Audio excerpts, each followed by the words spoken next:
Opie and Anthony. What other radio show is going to give you, like, intelligent talk about stocks and girls playing What's in My Pants? Yeah, the Opie and Anthony Show. 102.7 WNEW.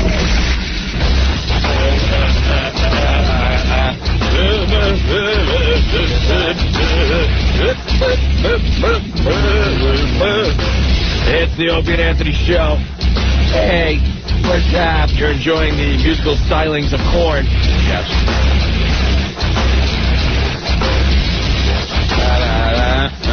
I heard the show over the weekend was off the hook. Korn Off playing, the hook? Off the hook, yo. Off the hook, yo. Yo. Of course, Korn playing this weekend as well. Yeah, that's what the kids are saying these days. It's off the hook, yo. Like we're so old. I'm hearing rumors, too. Korn did an interview recently, Anthony. Yeah. They're going to be touring with Metallica and Kid Rock this summer. However, that bill remains unconfirmed. Oh, that would be an unbelievable show. Korn, Metallica, and Kid Rock. Mm-hmm. I do believe someone would die at a show like that. Yes. Not bad. What? Nothing, that show. Right. That's funny.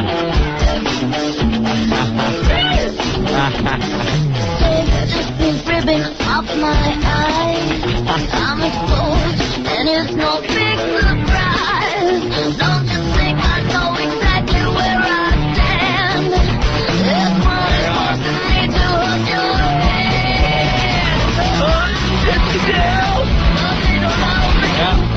Are you going to be dressing up like Gwen Stefani tonight, Anthony, for the show? Well, Opie, don't I always when I go to No Doubt? I dress up like Gwen. I see you got your hair dyed pink for the show tonight. Yeah. You see that, I'm sure, right in front of your face. That's what I'm seeing. That's right.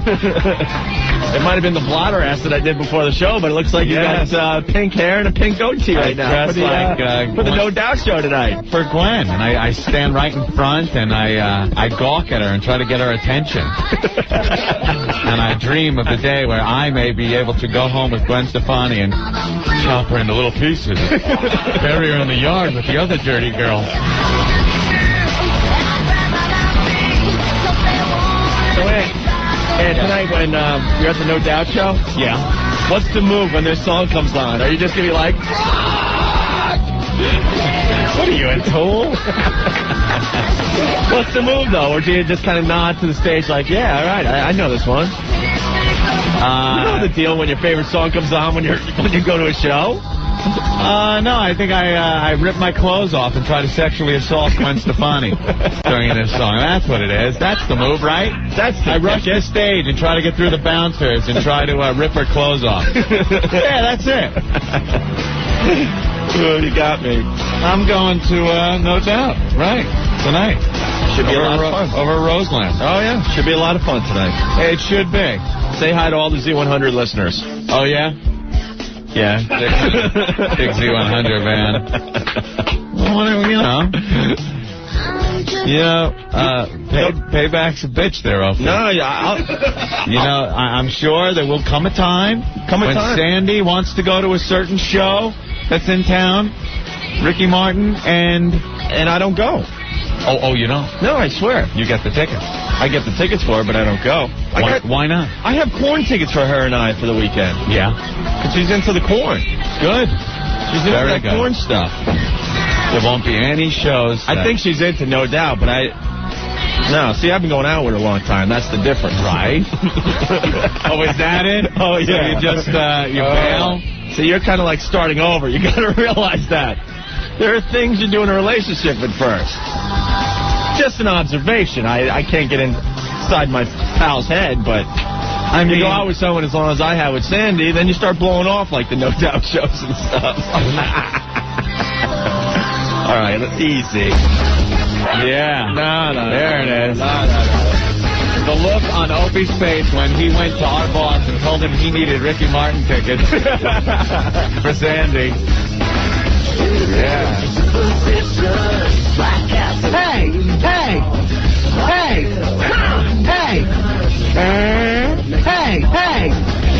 Virgin. Virgin. Okay. Virgin. Hey! Yeah, you had a fun look on your face that time. Okay. So what? What? I'm not secure enough? I didn't say you were not secure enough. To go to a No Doubt show? And it's up to you what you want to do with your life. I don't care. Well, let it be known I did not go to the Ricky Martin show. I did get the tickets, you're right. And it was embarrassing. And I did get a Ricky Martin autograph photo for Sandy as well. Yeah. So, who do I write this out to, Opie? Oh, a girl. Ew. I didn't have to, Hey! I didn't have to meet him or anything. Yeah. I'm just assuming the record company, made out the picture, to be honest with you. Yeah, it's probably somebody just sitting in there at the record company. Okay, I'll sign this. Yeah. Ricky Martin. So tonight, and when you're at the No Doubt show, yeah, you're gonna get your lighter out when they go into the slow one. You're a jackass, man. Yeah. Gonna sway back and forth with the 14-year-old girls from C100. Hey! Come on. What's the move when this song comes on? The same move as the other songs. I stand and I watch the band performing. What is? There's no move. There's no move. I watch the band. All right. With everyone else. That's what I do. Come on, yeah, rock.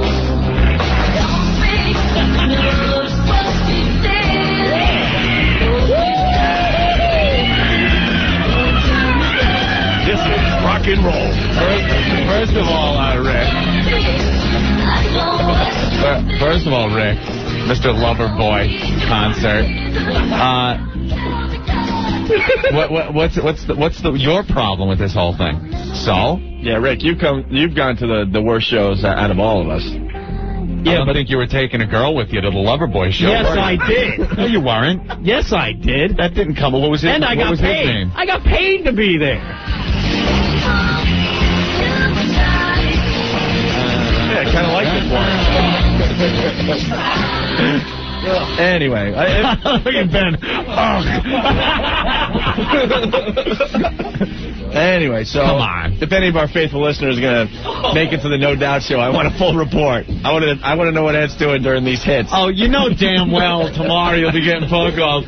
Dude, I was at the No Doubt show. Anthony was dancing. It was great. He had his lighter out. He was pogoing. He was dancing, marching. He wore his NSYNC concert T-shirt to the show. Yeah. And then he was in front of Gwen. He was dressed like a Gavin from Bush to try to get her attention. He dyed his hair pink and started talking in a British accent. Yeah, that's exactly. You know our listeners. It's full of crap. And I expect our listeners to be nothing but honest tomorrow. Dude, it's a fun night out at Roseland with my girlfriend to go see No Doubt. Is there a problem with that? You don't have to explain yourself. I'm not. I'm totally not explaining myself. I'm just saying that's what. It's certainly worth bringing up on the radio show, though. Of course. Hey!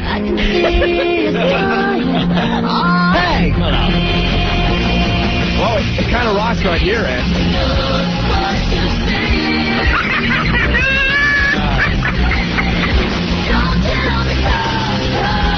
Okay. Coming. You won't be wearing any makeup like Rick did to the Loverboy show, though, right? No, Rick wore some eyeliner, I believe. Was what Rick wore. No, I won't be wearing any. No, that was to the Ramones show. You know that band, the cool band, the Ramones? That was the makeup. Oh, yeah, okay. Dude, I don't even care if you went to see Pantera. I mean, don't turn this around on me. Wait, we got it all. And bought a brand new pair of Jordache for tonight. Don't try and turn this around on me. Yeah, brand new pair of Jordache. See, we only deal with the facts here, Rick. Right. It is a fact that Ed's going to the No Doubt show. Yes. So? But to justify He's that... going to be twice the age of everybody else there. Whoa. Wait. To justify that wearing makeup is okay because it was a Ramones show, that is... Yeah, there's no defense against that. Plenty. It's like, hey, man, you know, yeah, I wore full eye makeup and eyeliner and rouge, but it was a Pantera show, so I'm okay. Rick's trying to make... And Anal C was warming up, so I'm fine. Anal C. Rick's trying to make more of this than there is. And to Rick's defense, as is Opie. Trying to make a little more of this than there really is. I don't really have to do much with this stuff. Well, I don't care. I'm just following Ope's lead. He's making fun of you. I'm right behind. Right, I hope he doesn't stop too short. Oh, I'll give you something. That'll be right up your end. It's already there. I'll give you something to abuse me about. Wanted to go to the STP show last night. Mm-hmm. Really wanted to go. Ben was there. Ben, it was great, huh? Awesome. Unbelievable. One of my favorite bands. Really wanted to go. Had to blow off the STP show, Anthony, last night. The STP show. Right. Why? Should we take a break? Let's get into it. Why did I just abuse it for 15 minutes? Well, Ant, I had more important things to do last night than the STP show. What's that? STP, one of my favorite bands of all time, I believe. What'd you have to do? I was at a birthday party. Not one of those kiddie parties that, like, for the 1-year-old that will never remember that he's having a party. No. The opposite end of the spectrum. Oh, yeah. Okay. Now I'm remembering from yesterday, you told me. I went to my grandma's 90th birthday party last night instead of going to the STP show. Did you slip of the tongue for a birthday? Was it that grandma? I only have one. So it was her that you slipped the tongue to many years ago? No, the tongue never went in her mouth. Sorry. It was approaching her mouth when she told me to close my mouth. Right. It was approaching her mouth when she put her hand on top of your head and pushed you down. Now, if you're going to stick that out. No, I was at my grandma's 90th birthday last night, Anthony. Oh, okay. Got to thank the fine people at Baxter's Grill in Port Washington for throwing the bash. Well, I can't really abuse you on that. That's a family obligation. I understand family issues. That's fine. You know, you probably had fun anyway. You're hanging out with your brothers and stuff and your family. You're going to tipping a few. You're really going to let me off the hook here? What am I going to do? I would sound like I'm just trying to make something out of nothing if I'm abusing you. Well, that's all. I understand it's the you are a pal. Kiss thing and stuff is kind of funny, but, you know. No. You must have had fun, though, hanging out with the family. We had a great time, and then Sandy drove the cabrio to the restaurant. So I get I get out. Now you're getting a little closer to something I can sink my teeth into. So I leave the restaurant. There's notes all over the damn windshield. Oh, really? I think we're a little more popular than we realize. Diamond Dust. Is this the fag mobile? Yeah, exactly. That was one. Practically word for word, right on the windshield. Hey, Diamond Dust, nice car. Was one of them. That's pretty good. Bunch of wow signs on the car and stuff. I'm like, oh, okay. But it was a good time. How pathetic, though. My grandma, she left completely snotted.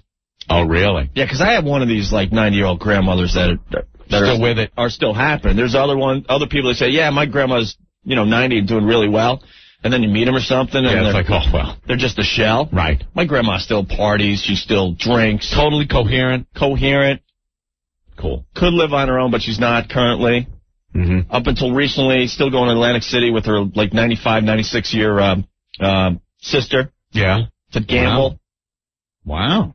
And I'm looking at myself going, I'm so freaking pathetic because they pretty much had to carry her to my parents' car to get her out of there.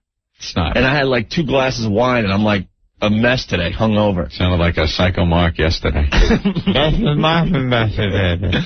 But it was a lot of fun. It was great seeing the cousins. And yeah, it's cool. How could I give you any flack about that? And not many comments about our radio show, which is nice, because that's always uncomfortable. Yeah. Do you get that when you go to the family functions? All the time. Like you have the younger cousins and stuff that really dig the show, and they say, "Hey man, you guys are huge at my school or whatever." Mm-hmm. Then you got the cool aunts and uncles. Yeah. That come over to you and go, "Hey, I really like the show. Yeah. Just want to let you know." But then you have the people that you can tell just hate it. The majority of the people in my family say, "I'm going to kill you. Do you know what my kids are doing now because of you?" Right. what was that thing you did on the radio? I can't believe you did that. Yeah.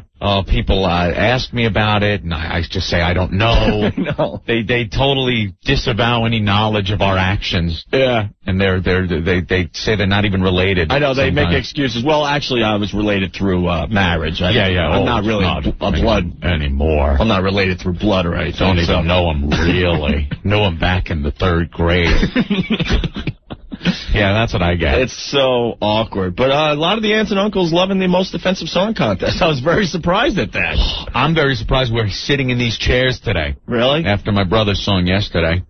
Well, I was thinking about that. Jesus. I was thinking about that, you know. I'm thinking I might have wimped out yesterday, and I'm thinking maybe we should, play it one more time tonight. Well, right on the heels of other controversy that this show has been involved in, it did seem like we were pushing our luck, to tell you the truth. Yeah. But, I don't know. Feeling a little better about ourselves today. Maybe we'll play it. Well, the good news is we're here. Yeah. Today. Yesterday when we came to work, we weren't sure if we were going to be here. Sometimes they let you finish out the week. Oh, really? Is that what you're thinking? Yeah. Sometimes they just let you finish out the week. I had to take a call from Boston today. Apparently there's a whole weekend where they can, let things simmer down. And a lot of people don't read the papers on Saturday or Sunday. So then by Monday, it's everyone forgot about it. You're just gone. Oh, man. Wappy shows back here. Now I'm paranoid again, you ass. Well, you've been in radio long enough. I learned that one real quick. That was lesson number 2 for Anthony.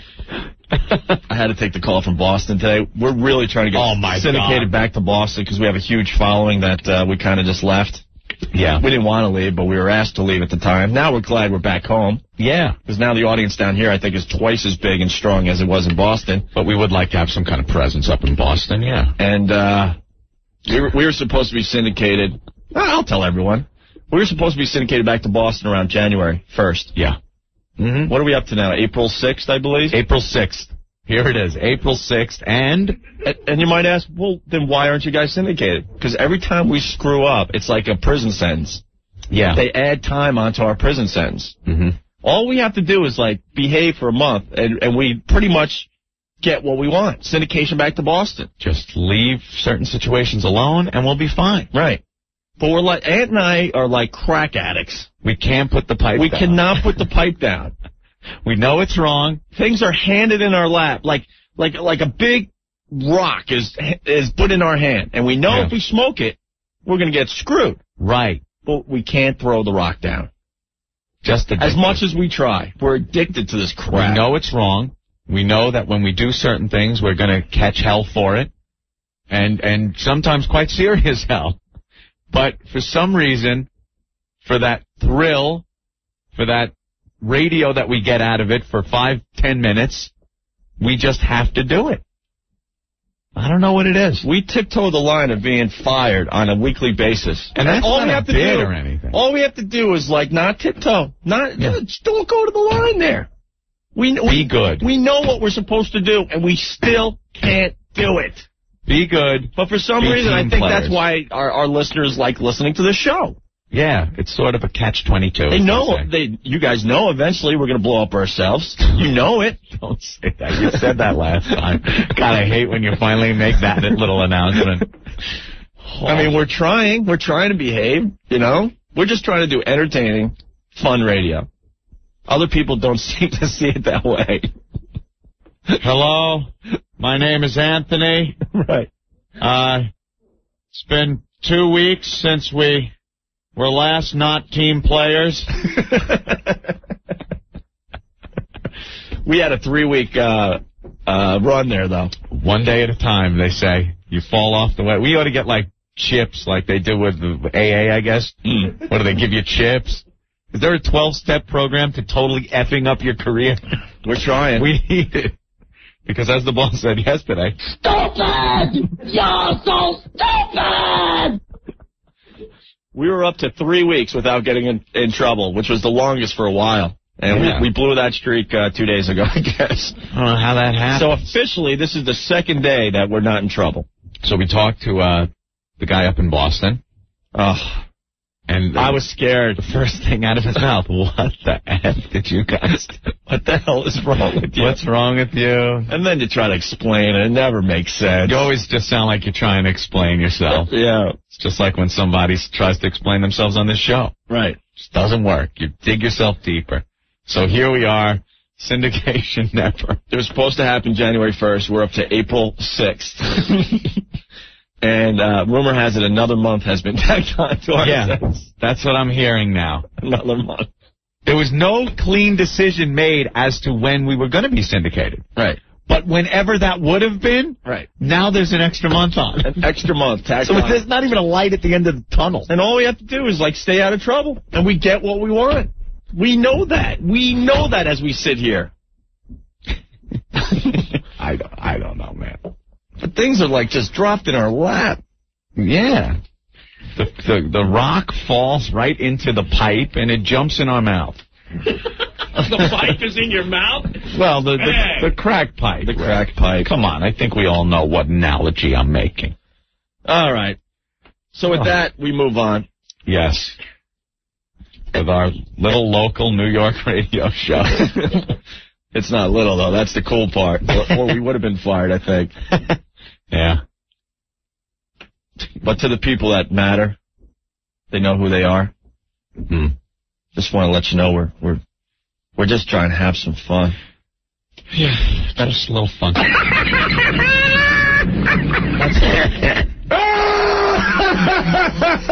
Just trying to have fun and entertain our faithful listeners. That's all. That's all we're trying to do here. That's it? If you think about it, really. That's it.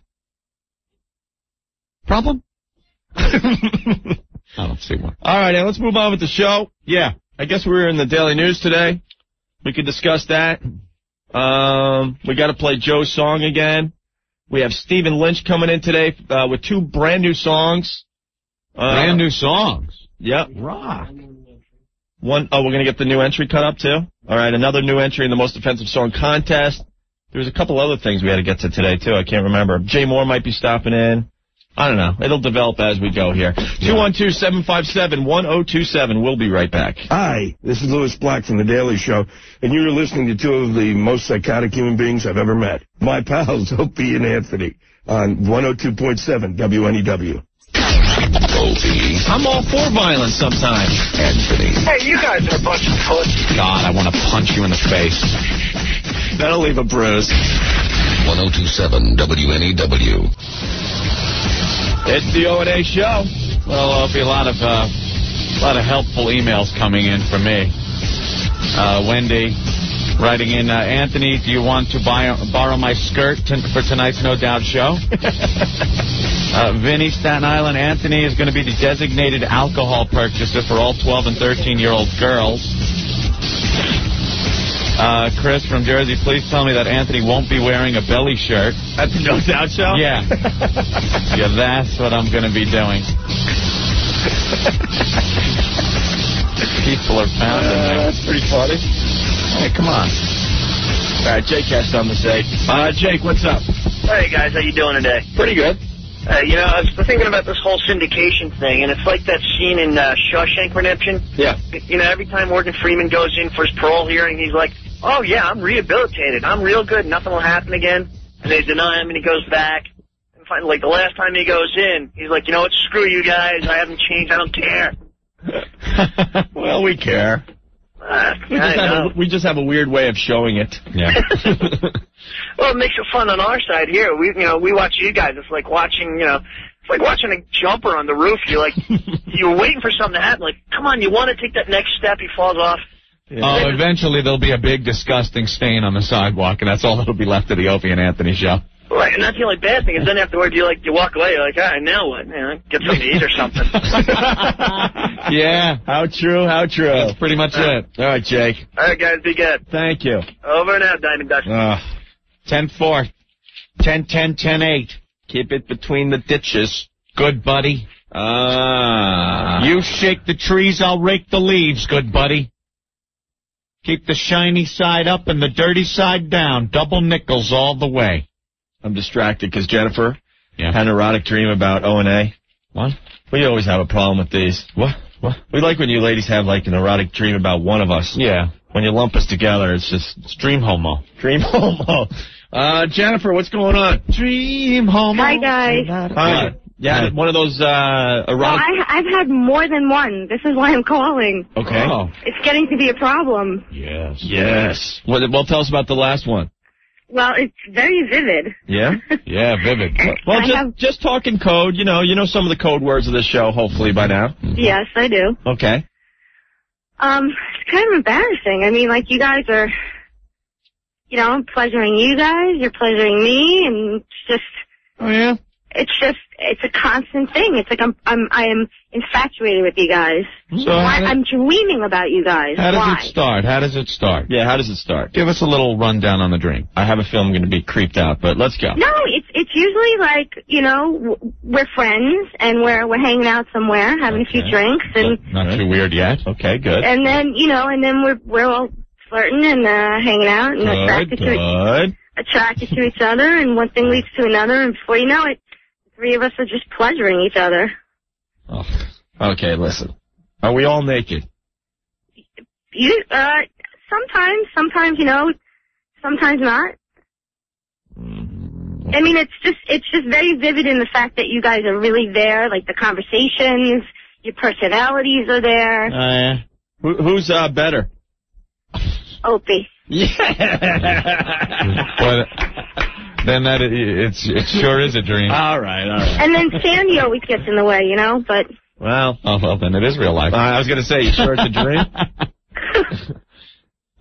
It's really, it's getting to be a problem. I wake up every morning and I'm like, why is this happening? I'm dreaming about these two guys that... Do you have a boyfriend? Are we? Did we put you on the rotisserie or anything in your dream? Play cards on your back? Not yet, no. No? Just taking our turns, going to town? Yeah, one of the dreams that I remember very vividly, we were in a hotel room. Yeah. Overlooking the ocean, and we were on the 28th floor, and you guys we brought some wine, some good Pinot Grigio, and sounds like the MO. And Psycho Mark made a delivery for us before that.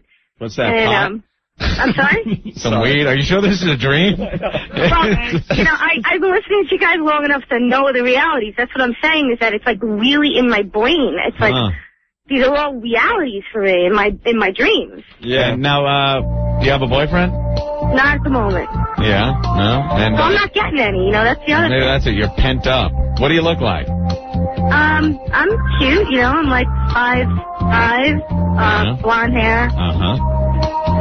I weigh about 125. Okay. Big boobs? Yeah, they're ample. They're ample. I like the word ample. Ample. Very nice. All right. But it's always, I have to be honest, Anthony is always the main, Opie is always the main man, All right. I know, I think it's just that, I don't know what it is. Hey, Jennifer. Only if Sandy You can't say that on the air, Opie. What? I heard, but I'm not on the air, so I heard him. No, you are on the air. No, I'm not. We had to dump out, Opie said. Exactly. The F word. Oh, my God. Don't you think Sandy would have a problem with that? She has a problem with a lot of things. Oh, really? Exactly. You're willing to make your dreams come true, huh? If it was just me, you, and Aunt, and forget it. No. Sandy should be, part of the management team of this company. Let's just put it that way. She, too, has a problem with a lot of things I do. Yeah, well, she chose that life. She has to deal with it. Nah, she's cool. Hey, if I'm tooling... She better be cool. You paid for her cruise in her car. Hey, if I'm tooling you, can you change your name? I definitely don't want to be saying that one. Anthony. My real name's Jennifer. Oh, it's not? It's not Jennifer? I'm sorry I chose that name, man. I didn't mean to. No, thanks. All right. All of a sudden, I'd be doing it, and the money would be falling out of my pockets. She'd leave with my wallet. No. No, I would just be satisfied and happy with the whole experience. I wouldn't want anything else from you. All right. Where are you right now? In my car. You want to play a quick round of What's in My Pants? Sure. Really? All right. What road are you on? I can't tell you that. No? What are you wearing? Jeans and a t-shirt right now. Well, get out of those jeans. Let's go. Get out of those jeans.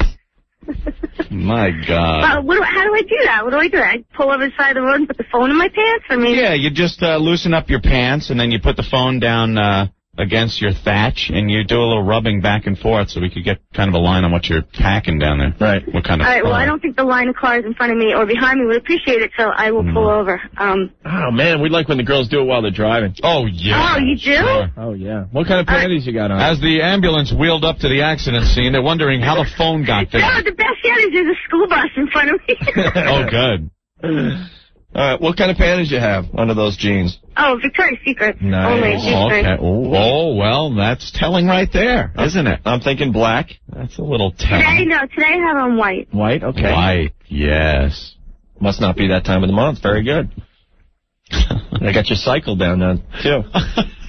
Usually girls break out the brown panties. Oh, you're gross. You're gross.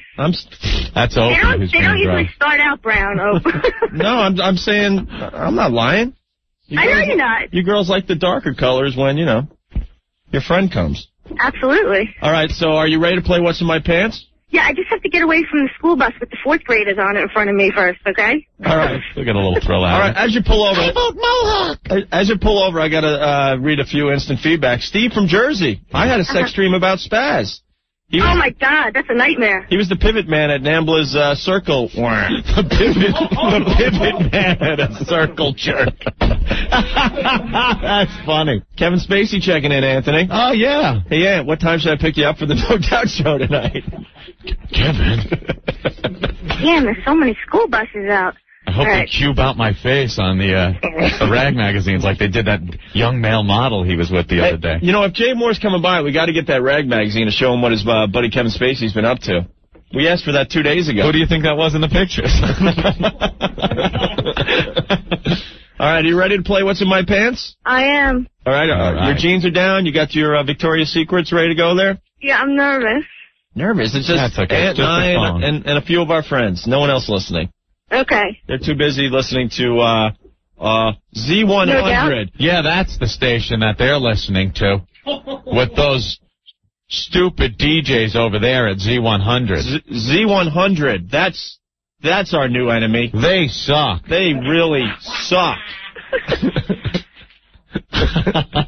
Whenever you're ready, guys. Don't worry.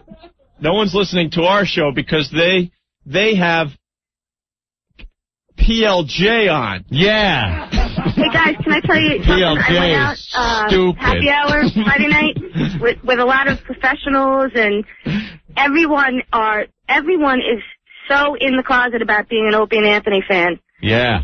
It's so amazing. Kind of like Jay Moore. It's so funny. Yeah. It's like little things are being said, like, okay, terrific. And I just look at them and go, you've been listening, haven't you? Yes. But we hate PLJ. Yeah. We feel threatened by those guys. They're our enemy. That's right, Anthony. If there's one station that pops into the top of my head that we hate on this show, it's PLJ. Yeah. Sure it's not jamming?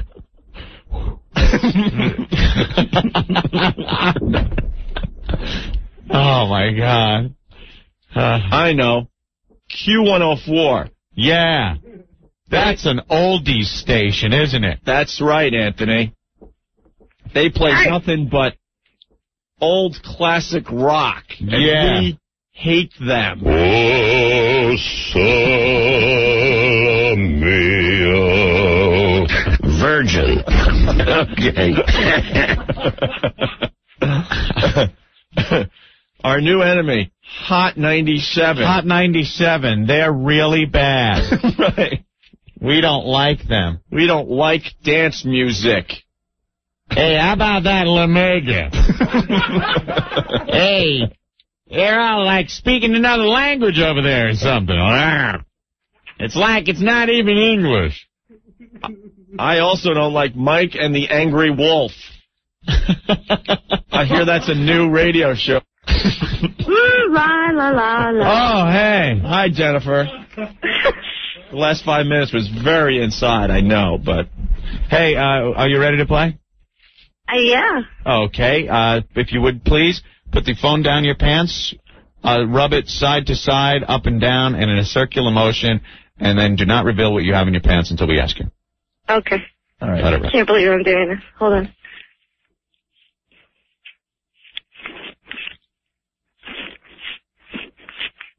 Is that enough? Is that up and down? It was both, side to side and up and down. Wow. All right, you got to do side to side first. Okay, hold on. Okay. All right. All right. Up and down. Up and down, please. Okay, hold on. Wait, my shirt got in the way. Hold on. Oh, okay. I think we all know. Yeah. Or at least if it isn't, I'm amazed. But everyone's got the same guess, I'm sure. Yeah. What is it? I'm gonna say wood floor, totally shaved. Opie? I'm gonna say wood floor with a little tuft. Okay. Psycho Mark is in the studio, so we might as well let him play along. Jiffy Pop. Jiffy Pop? What, you're talking huge bush. Well, she's wearing Victoria's Secret little thong, too, so... That is so wrong. You're such a waste, man. No, I'm serious. She has little Victoria's Secret panties on. And you're thinking like a pool rack filled with afro hair. Yeah, right. I know. All right. Thank you, Psycho Mark. All right. Jennifer, what's in your pants? Opie's right. With a little tuft, right? Yeah. Well, where's the little tuft? Right where it should be. Oh. Mustache. So it's kind of like a Hitler mustache. Kind of like an exclamation point. No, it's all there, and then there's just like this nice little... That's a Hitler mustache. Hey, where'd she go? She hung up. Oh, goddammit. Her phone, her cell phone. All right, I won that one, Anthony. Okay. Anne-Marie doesn't like our attitude. Anne-Marie, what's wrong? Guys, you guys are so nice. Huh? Don't worry about the other radio station. Oh, believe me, we're not. We're not. You just spend so much time talking about them. Forget it. We love you because you're down to earth. All right. It was an inside joke to a lot of people listening to make sure that we're behaving. Yeah. Oh, okay. I didn't get it. All right. Over my head. Yeah. Well, it was very inside. And guys, I have a complete wood floor. All right. Rock. More power to you. It's perfect. Bye bye. Thank you, Anne-Marie. All right, Ann, let's take a break. Okay. And we'll be back with more of your phone calls. 212-757-1027. Still to come, Stephen Lynch with 2 brand new songs. Jay Moore stopping by. We got to talk about the Daily News article. We got to replay Anthony's brother's entry into the most offensive song contest. Yeah. And lots more to do. Stay there. A gigantic boombox is coming down the street. Hand me the RPG-7. Opie and Anthony. 1027 WNEW. It's the O&A show. Yeah, Smashing Pumpkins in the background. They're playing, April 25th, Hammerstein Ballroom, Anthony? Yes. That's going to be a great show. Latest CD getting rave reviews. I was jamming that on the subway a few weeks ago. This week I've been jamming the Stone Temple Pilots' latest CD. Bunch of really good songs on that. Oh, yeah. Speaking of shows, we got tickets to the Filter and Veruca Salt show April 20th at the Hammerstein Ballroom. We'll give those tickets away in a little while, all right? And if you have anything for the show, 212-757-1027. Let's go to Justin. Hi, Justin. Hey, this is Justin. Yeah. My mom's sending me to therapy today at 4:30. Why? Because, I don't know, when I drive with my friends, I scream out, okay, terrific. Yeah. And, hey there, and all this other stuff. Yeah. And my friend Pete, and this stupid kid in the back seat doesn't get it. So I'm screaming out at people, and he thinks I'm all weird now. And now I'm across the street at my friend's house, and I'm watching my mom. I'm at my friend Pete's like, yo, I'm at his house. I'm watching my mom in the parking lot looking for me. And make it quick. I don't want to go to therapy. They think I'm crazy now. Because I'm like, okay, terrific. Like I'm talking about like Dirty Sanchez and stuff. Right. Hello? I think they erased O&A? my Christopher Reeve falling down the stairs, Opie. Oh, really? They hung up. I can't use that, but I could... Oh. He hung up on himself. Hey, where's Christopher Reeve falling down the stairs? Well, there's a problem with your machine over there, Anthony. Oh, there it is. We have a different template. I know. The new morning show needed some space on your machine, and some of our stuff got erased or mixed up. We don't like that. No, we don't like that. It's not the fault of the new morning show. No, I wouldn't say. Just people around here had to kind of reorganize stuff to give those guys some room so they can play some sound effects and stuff. So. How's that going, the new morning show? I haven't even heard I sleep so damn late that I don't get a chance to listen to anything. I like listening to them, Anthony. Yeah? I've enjoyed their first week on the radio. Yeah. You know? Okay. Because I don't know. You haven't met them yet? No. I initiated them yesterday. I don't know if they talked about it this morning. What? They come in and say hey and stuff, you know? Yeah. I'm like, guys, welcome to New York. Check this out. I got to show you something. I pop in the 100-year-old lady getting banged. Just to see how cool they are. Sure. They passed the test. Oh, good. They liked it? They were definitely horrified, but that's cool. They're like, that's got to be the sickest thing I've ever seen in my life. Cool. I'm like, all right, cool. You guys can hang with us. You know? I'm going to have to wake up early. And check it out? Yeah. I know a lot of people are convinced we're up early to check out morning shows, but... No. I mean, I'm up probably 9:30. I'm up in time. About 9 o'clock to check out the market. I was going to say, I'm up in time to check out the stock ticker. Yes, certainly, 9:30. I'm a little pissed today at the certain stock that's not Yippee. They announced great earnings yesterday, and it takes a 10-point dive. But what happened? That's a huge buying opportunity for tomorrow, I believe, Anthony. Yeah, the last 2 weeks have been great buying opportunities. Unfortunately, I bought 3 weeks ago. All right, Steve from Bay Ridge on the instant feedback. Hey, Greg and Anthony, are you guys pissed that the Daily News gave out your real names? That's happened before. Okay. Our real names have been in the paper many times. I just don't get it, though, because, yes, I was born with the name Greg Hughes. Ooh, big surprise to everyone. It hasn't been my real name since I was 9. You know? It was a name that was given to me, but unfortunately I've been stuck with this Opie thing since I was like 9 or 10. Yeah. But I don't understand, you know, these journalists. Do they have to print our real names to show everyone that they might know a little more about us than anyone else? Is that what it is? Well, I think people that are familiar with the show, they'll be reading it going, well, who is this? Yeah. Because me, it's like, you know, Cumia tells us. Cumia? It's like, well, at least put Anthony tells us, you know? Right. I mean, you can put our first and last names at the beginning of the article, but then when they're crediting the quotes in the article, they're using our last names like anyone knows them. Right. I don't know. I love when people call me Opie Hughes. That's completely wrong. I want to see him use my real name. It's Mike Hunt. Mike Hunt? Yeah. Use that one. No, I'm not pissed. It's just, I don't know. It's stupid, though. Yeah. I don't know what they're getting at, you know, throwing our real names all over the paper. Like, hey, see, I did some research and I found out their real names. It's not actually Opie and Anthony. Oh, really? I'm a little disturbed because they didn't accurately quote me. Yeah, we had some great quotes in this article. Of course, we're talking about the Jay Moore fight with Fat Guy. It made the Daily News today in the gossip column. Screw that stupid little radio column. Now we're in the gossip column. It's in the celebrity news section of the paper, Anthony. At one point, because they wanted to know what the fight was about between Jay and Billy and Paul from Airsick. And it says that I told them Billy called Jay a derogatory term for homosexual, and Jay made fun of his weight. And that's in quotation marks. They have that quoted. Right. That isn't what I said. I said Billy called Jay a derogatory term for a homosexual. I believe the word was faggot. Faggot. Right. And Jay obviously is not gay, really. He's married. They didn't put that in the paper.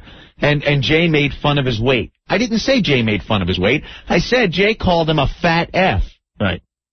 And the funny thing is, the lady, when you said that yesterday, yeah, she was like, oh, this is great. This is great stuff. Because I used the real word. I didn't just say F. So. And then they quote it like that's exactly what I said, because it's not paraphrased or anything. But that isn't exactly what I said. Where did they find that goofy picture of Jay Moore? Yeah. I don't know. Rico Suave. It's all Hollywooded out there. It is. I'll get an award show or something. That's not the Jay Moore we know. No. The Jay Moore we get to see is his eyes are never open that far. Oh. He's going to get mad that we're goofing on him. Oh, I see. But it's a good little mention in the Daily News today. Yeah. And the, what is it, the gossip column? I don't even have it. Russian Malloy. What's it called? Russian Malloy, I believe. The Dish or something. Oh, is it?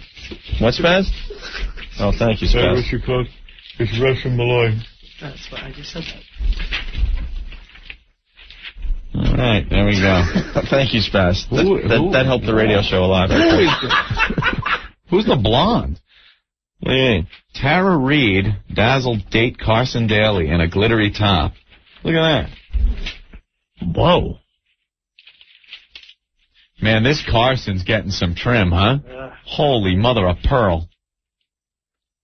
Oh, geez, Jennifer Love Hewitt laughed me.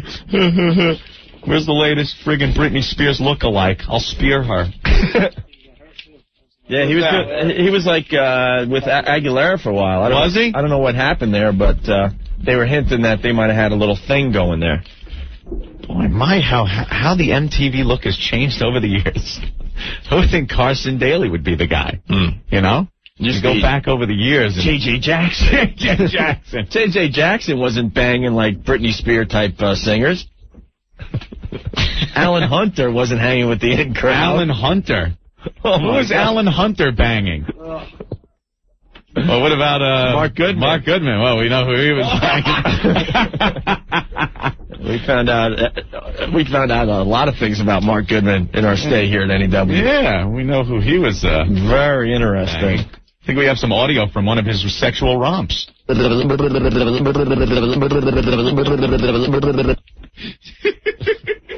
hear that again.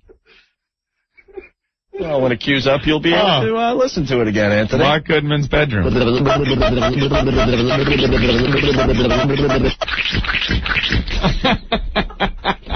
Okay, terrific.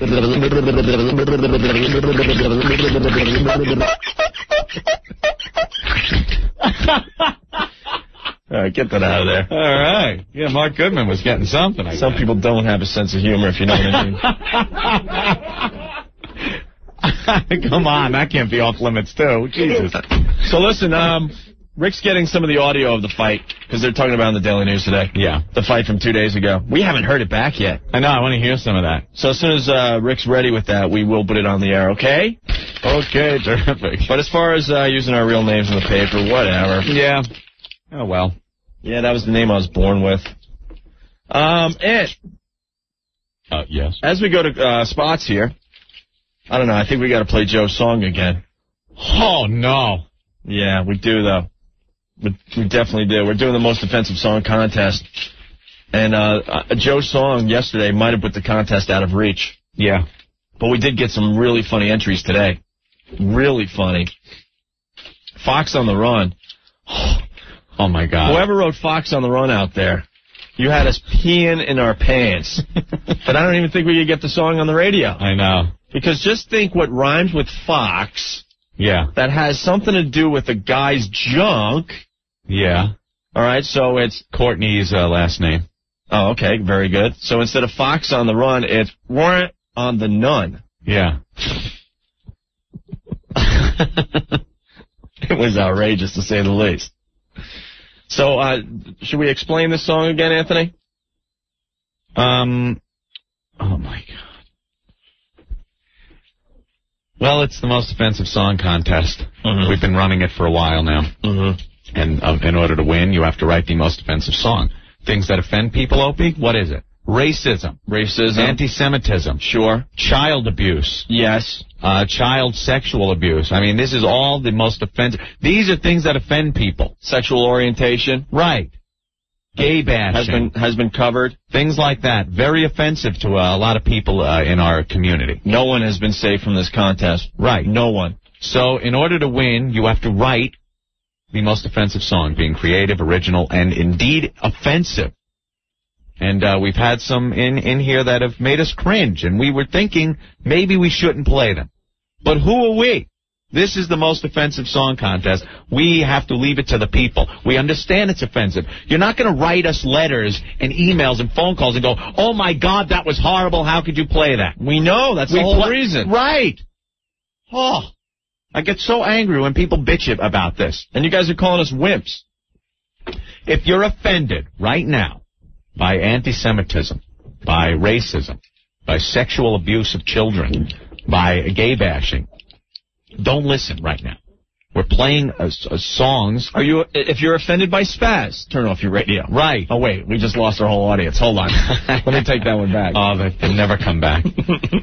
But that's how it works. And, what are we going to say? That's the way it is. We understand that. So with that said, a lot of people saying Joe, Anthony's brother, really sneaking in a nasty song, has put the contest out of reach, is what a lot of people are saying with this little ditty here, okay? All right. As we go to break. Check it out. Oh, mein Führer built some ovens just to cook up Jews. We'd sweep them down and gas them good, sold their clothes and shoes. With a baked heap here and a boiled timey there, here a kite, there a Jew, everywhere a dead Jew. Oh, mein Führer built some ovens just to cook up Jews. Oh, mein Führer wanted lampshades made of Hebrew skin. We'd peel it up and hang to dry before we threw them in. With a nipple here and a nipple there, don't you skin with too much hair. Oh, mein Führer needed lampshade made of Hebrew skin. Oh, mein Führer, why did you not cook schwarzels and spicks? You let the mongrels get the crazy mix and wops and chinks. With an Achtung here and a Stinkheil there, here a Jew, there a Jew, everywhere a dead Jew. Oh, mein Führer needed ovens just to cook some Jews. WNEW. And Anthony. Bunch of ladies go, you guys are really funny and stuff, but you guys take it too far to the point where I literally get nauseous and sick listening to your radio show. Go take a Midol. 102.7 WNEW. It's the Opie and Anthony Show.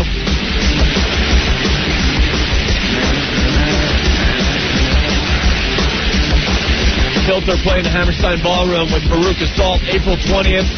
Tickets available through Ticketmaster. And I believe we have a pair of tickets right now for the 10th caller. At 212-757-1027. If you're not a Filter fan, please allow someone else to win, okay? Yes. They do indeed rock. Hey, where's Spaz? Spaz has to get over here. He started telling me something during a commercial break, and I'm just like, no, we need this on the air.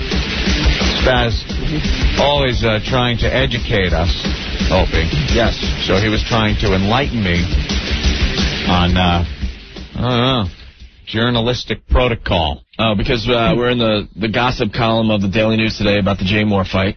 And I was saying... And they used our real names, and we're like, They don't need to do that. Well, son, it really doesn't matter.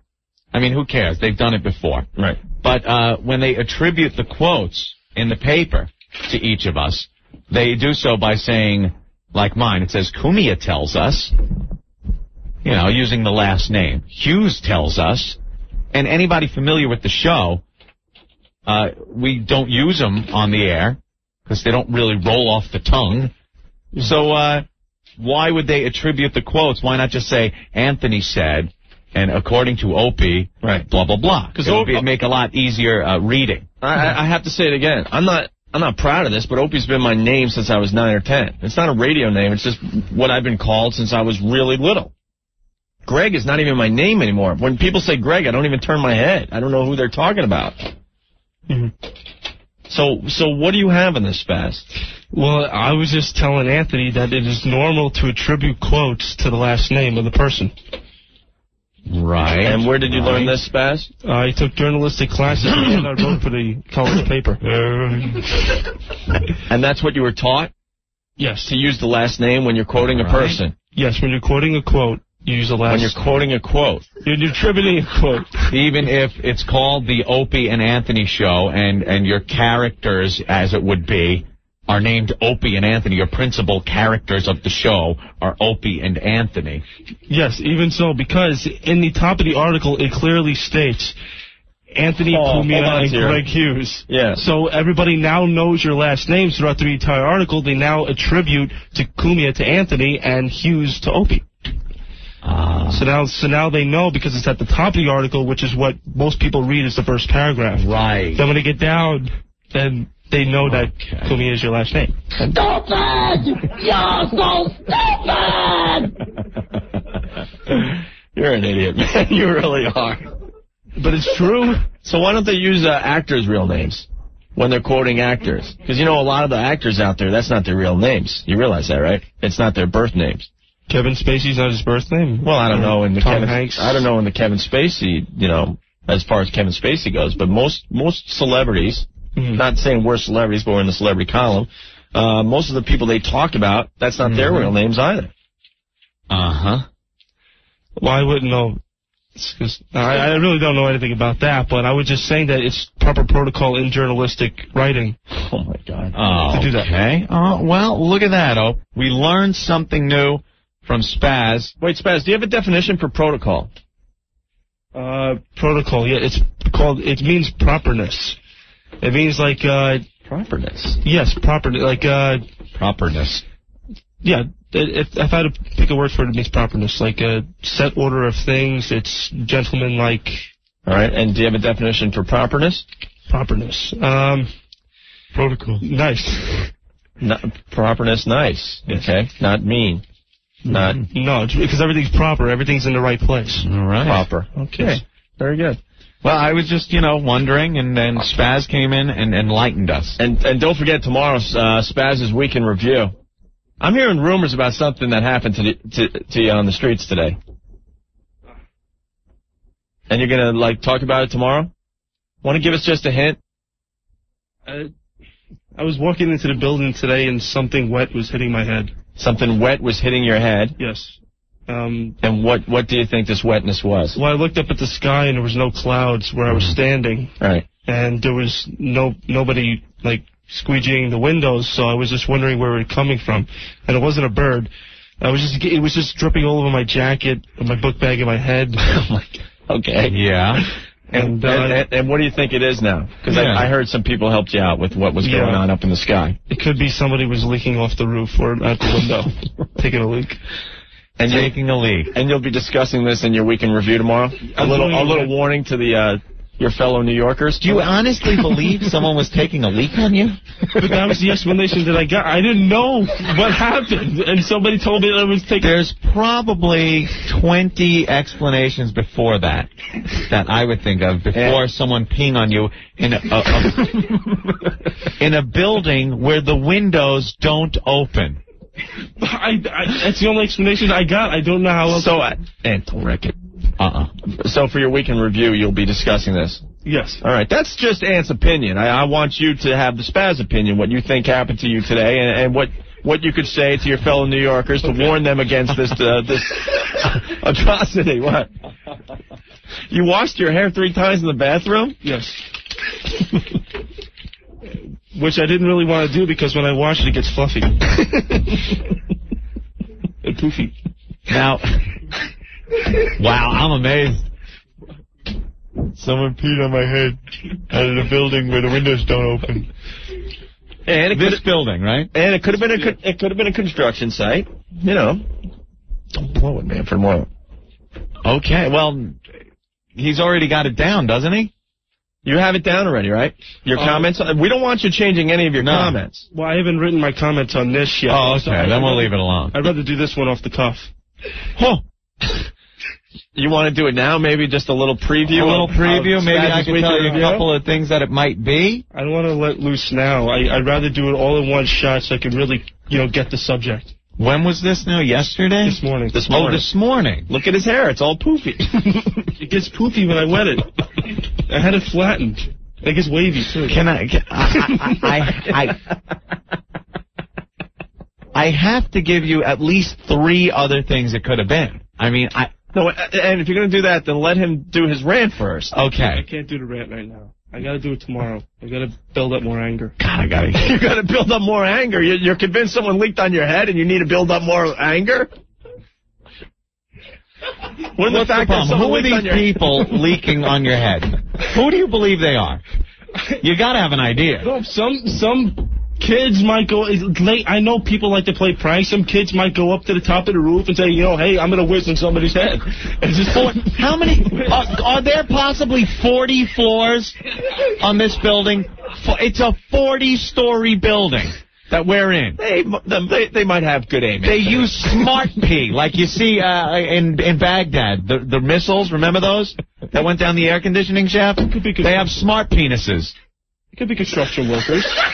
Construction workers on the roof of the building. And they said, hey, look, there's Spaz 40 stories down. I'm going to take a leak, compensate for wind, all kinds of stuff. Wind eddies off the building, altitude, and I'm going to pee on them. You're gonna, and you got to realize they're going to have to lead their leak because you're walking. No, what I did was because I felt the drip, so I stopped and I looked up. Let me tell you something. A friggin' bathtub of water dropped off a 40-story building, you might feel a drop. You might feel a drop on you. A bathtub full of water. The dispersal, it would be amazing. Maybe it was a giant mosquito. Oh, that could be. His venom. All right, Spaz, you need to rant about this problem. So who do you think this is? What it is, and why did it? You must have felt very angry. Is it some type of conspiracy? You must have felt violated. No, it's just that it was very weird. I was walking here, and there were some clouds here, but then I stopped, and in one place there was no clouds. There was just like a circle around a bright blue sky. Oh, like the eye of a storm almost. And then all of a sudden, that's when I felt the drips. You felt drips underneath that one spot. How much? Politics and stocks. He's as dumb as a box of rocks. His lips are smacking when he tries to talk. This is it, so we can review it fast. You dumb That's pretty good. Look at that, you got a little jingle. You got a jingle for your week in review starting tomorrow. Now, how much actual liquid was on you? I gotta know. Well, I saw spotty stuff on my leather coat. Couple of spots on your leather coat. Yes, and then my hair was a little bit drenched. It was like a little bit like like a little wet. Damn. Over your entire head? Yeah, well, actually, it dripped down like the back of my neck just a little bit. Do you understand psychotic, that we did have some rain this morning? I felt some raindrops. There was some rain this morning. But that's the weird part about it. I specifically went under this circle of blue sky that was... Dude, do you know how hot... Wait a minute. Wait. I'm amazed. What is it, a cartoon where a cloud goes right over your head and it rains on you? Don't you think that the clouds surrounding this clear area could pepper you with water? Rain that maybe is being carried by the wind? Don't you know those clouds are so high up that you could see a cloud that looks like it's a mile away above you, but you could be getting hit with the rain from that cloud because the wind takes it over to you? There was no wind. The wind was going maybe 1 mile. Do you know about winds aloft? Do you know that there are different wind levels? The wind could be going in a completely different direction 20,000 feet above your head than it is here on the ground where you're protected by buildings and whatnot. And he believes he got leaked on. I understand. I'm going to have to take his side on this. Okay, leaked on. It couldn't possibly be maybe that it was raining. Maybe he says there were no clouds in the area. Maybe it rained. Were there clouds in the sky at all? There were clouds, but I was under the spot where there was no cloud. Right, that magical circle that follows you around. How about maybe it rained and there was a puddle on the roof of some building and wind blew?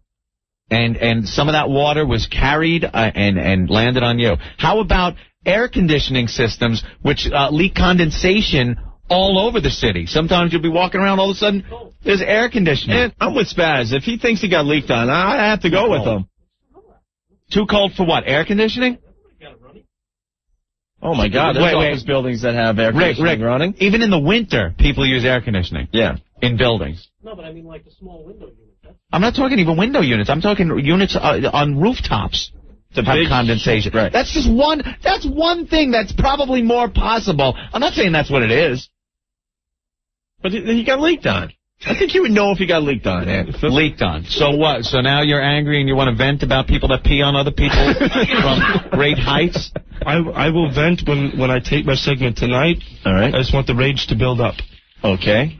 And you're really pissed off because there was leak all over your hair. Stupid! And now because of You're so stupid! And now because of that, you had to wash your hair 3 times, and it's now poofy. Yeah, it gets poofy every time I wash it. In a related subject, Spaz, that's not mousse in your hair.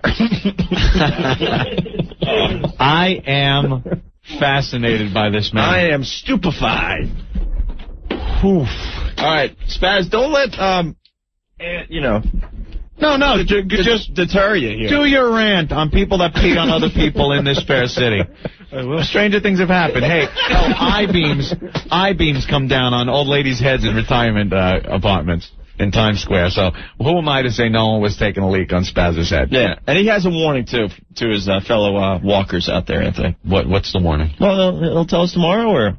Yeah, I'm also going to go off on how I get ticked off when I walk the streets of Manhattan because people just don't get out of my way, and they have to light their cigarette near me. Light their cigarette near you. Yeah. And that's going to be associated with the whole leaking on your head. You're convinced it's all related, right? Kind of. Okay, great.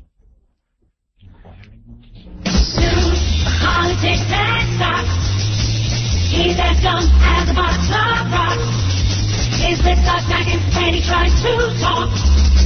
This is it, so we can review it fast. You dumb f***. Correspondent Spaz. Can't wait to hear more tomorrow with Spaz's Weekend Review. Tom Brokaw, NBC Nightly News. This just in. People leaking on other people in Manhattan. Unbelievable, the amounts of complaints coming in from people being drenched by urine that is being peed onto people's heads from great heights. You may ask yourself, geez, I can't even hit the toilet bowl when I'm standing in my own bathroom without hitting the rim and getting it all over the seat so the girls complain. But from 40 stories high above the windy streets of downtown Manhattan, somebody is peeing on pedestrians. Tom Brokaw, NBC Nightly News, an exclusive story. People being peed on. This is a new form of terrorism in our fair city, comparable to the World Trade Center bombing.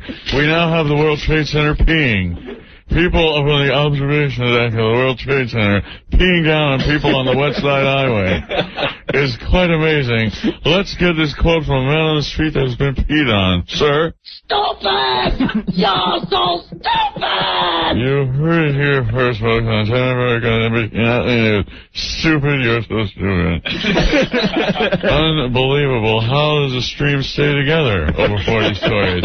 How does wind affect this? How are they aiming? We'll have scientists that are educated in fluid technologies on the show later to tell us how this... Hey, Tom, are you going to explain the theory of the circle? The clear sky in the middle of the clouds? Yes, our own weatherman, Mr. G, will be coming on and explaining this strange phenomenon. Holes in the sky above Spaz's head. Unbelievable cloud formations that keep the skies clear above morons' heads happening in our fair city. Tom Brokaw, NBC Nightly News. Tom, maybe it's King Kong taking a leak on everybody. Oh, I never thought of that. We'll send a camera crew right down to the Empire State Building. God checking in. God? Hello, boys. How are you today? Pretty good. Hello, God. Even God has a bad car phone. I thought he would get the good one, but I guess not. Hi, God. I'm calling to let you know that I peed on Kevin's head because I cannot even forgive him for being so effing stupid. All right. Thank you, God. Thank you. Okay. Hey, look at that, Don. I wonder if that has any truth to it. What are we doing over there? Wait, they want me to push something here. Oh, really? All right, I'm pushing. Anything? Bueller? Switch up the top, guys. This is going to help.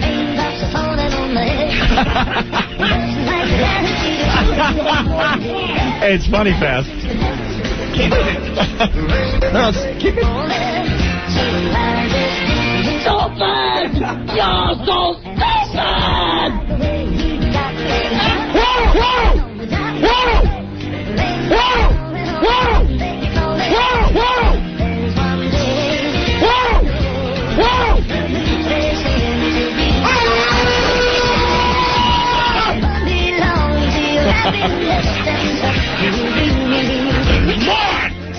Come on! Whoa!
NBC Nightly News.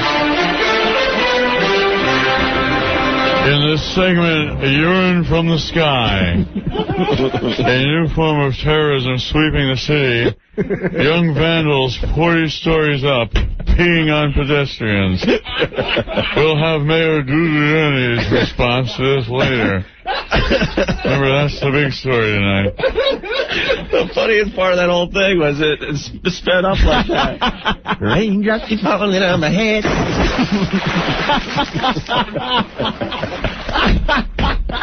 There was no wind. I didn't feel anything whistling through my ears.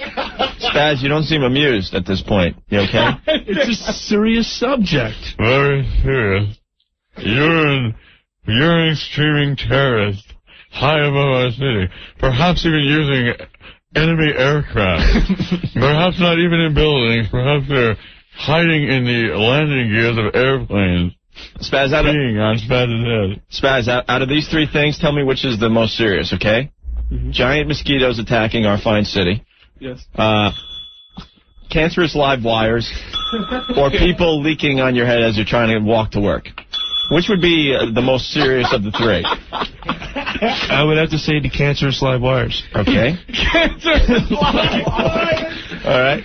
By the way, thank you for the cancerous live wires window decals that someone sent up. Yeah, you see that? It's got cancerous live wires and then the red circle with the slash through it. We've been getting a pretty good laugh out of those, so thank you for sending those into the show. We'll probably have them at our next road show, a few of those. All right, what would be the second most serious out of the three? I would have to say the mosquito. Giant mosquito. All right. And then, so leaking on your head really doesn't seem that bad. It's more of a moral matter. There it is, Colonel Tibbets in the Enola Gay, flying above the city of New York. A fuselage belly laden with urine, spraying it down on unsuspecting pedestrians.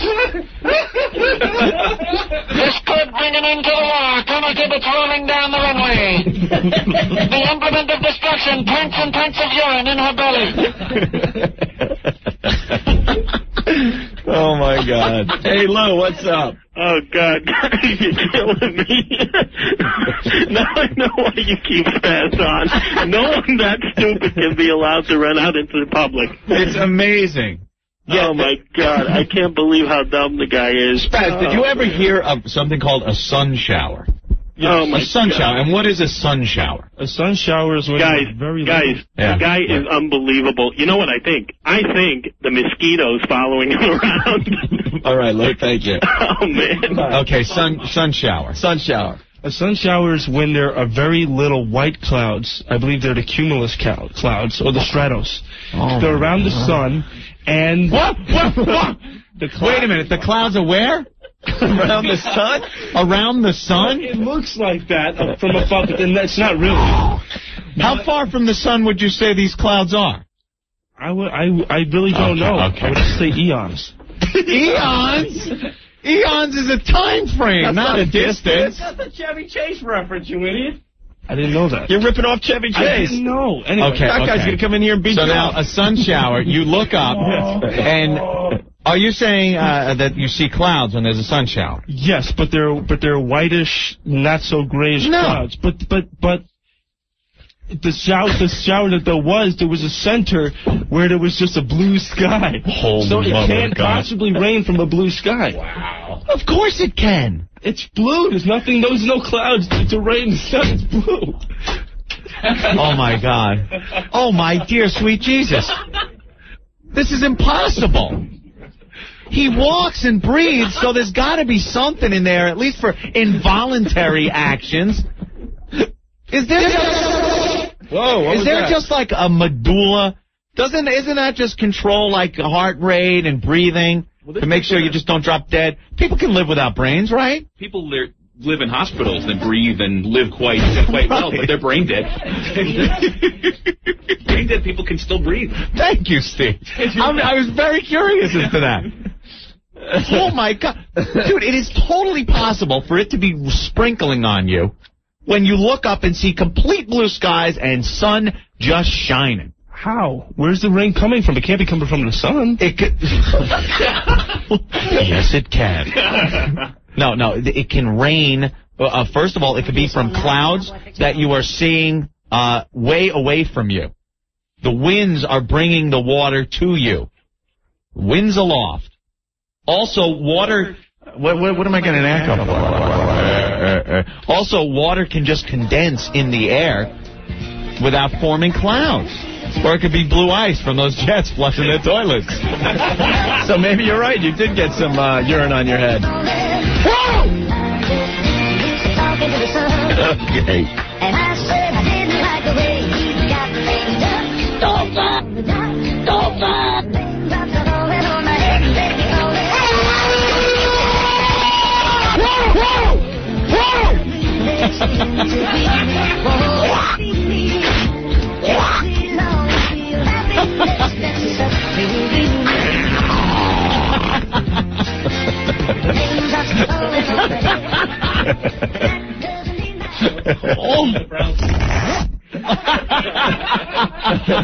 What was that?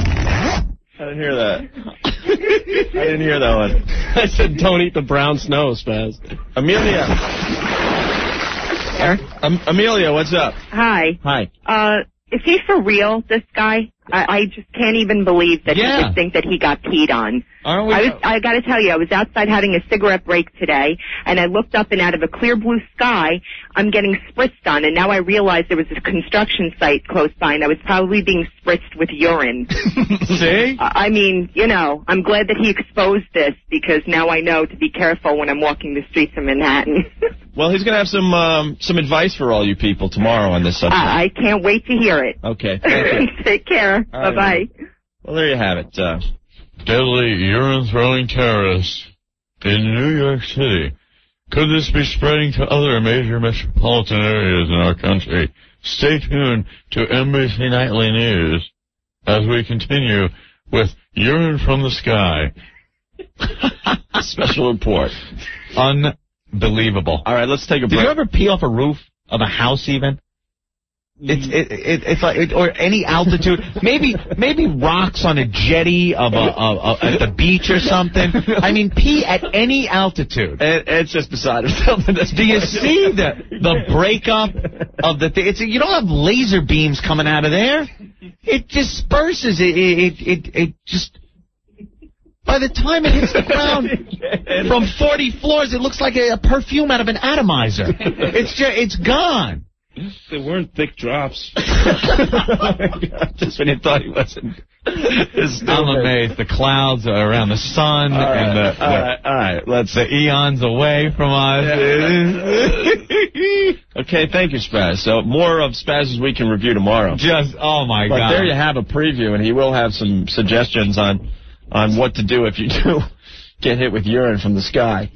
What a commercial for tomorrow's segment right there.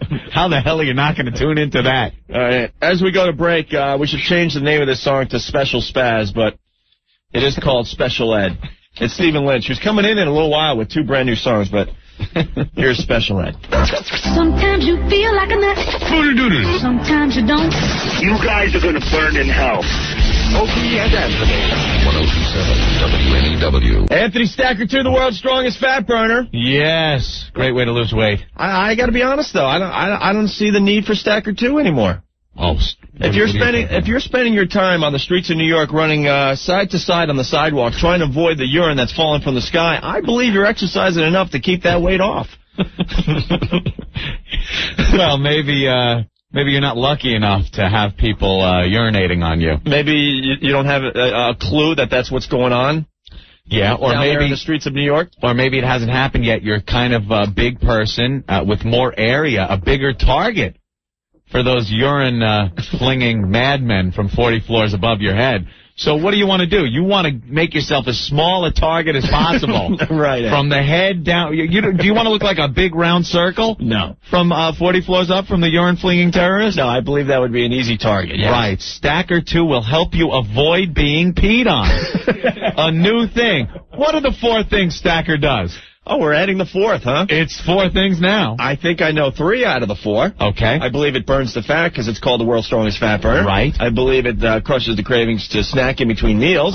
That's true. And gives you a boost of energy during the day when you're feeling sluggish. Sorry. That's true. And brand new, just added, number 4. Yeah. Makes you a smaller target so you won't get peed on. There you go. Stacker 2. Give them a call. No one will hit you with number 1 when you take Stacker 2. Is that their new slug line? I like that. It is now. Okay, Stacker 2, the world's strongest fat burner. Give them a call. 1-800-LIGHT-LINE. That's 1-800-LITELINE for Stacker 2. All right, we're back with the Opie and Anthony Show. Stephen Lynch on the way to perform 2 brand new songs for us today. Also, I'm patiently waiting for the audio from the Jay Moore fight. We want to get some of that on today. Yeah. Because they're talking about it in the Daily News today. Oh, my gosh. We'll see what happens with that. 212-757-1027, Ant. You know, we were going to go into our comments about Elian Gonzalez. Elian. Down there in Miami. Miami, Cuba. That whole situation heating up again, and we were going to discuss that, but all of a sudden we had to talk about the urine falling from the sky, of course. I can't wait for part 2 of that tomorrow, when he gets his thoughts really together. Unbelievable. It's Cubans peeing on it. I swear. Frank from Manhattan writes on the instant feedback, O&A, whoa. Spaz never disappoints, does he? How the hell does he find his way to the station every day? Does he leave a trail of breadcrumbs or what? I tried that, but the birds eat it. I got lost. All right, Frank. Guy's great. All right, let's get into some real news now. Hard-hitting news. Elian Gonzalez. I mean, what more is there to be said about this? Everyone's got their opinions. Send them back, keep them, whatever the case may be. What I saw when I was watching the news was a plane fly into Miami, or Texas, I guess they brought him to. And the door opened up, and like a clown car at the circus, more Cubans came piling out of this plane. The father comes out with another kid in his arms. They're trailing other kids behind him. He's got an entourage with him. I just want to pose a question to you. Let's say you have a cockroach in your house, right? How do you get rid of it? Do you invite more cockroaches in your house? No, that would not be the thing to do. Jesus. I'm not saying Cubans are cockroaches, Opie. But are you trying to say that more Cubans will be entering our country because of this Elian Gonzalez? First of all, because one kid that they're debating whether they send him back or keep him, because there was one kid in Miami, there has to be now about 50 more Cubans in this country. They keep flying him in.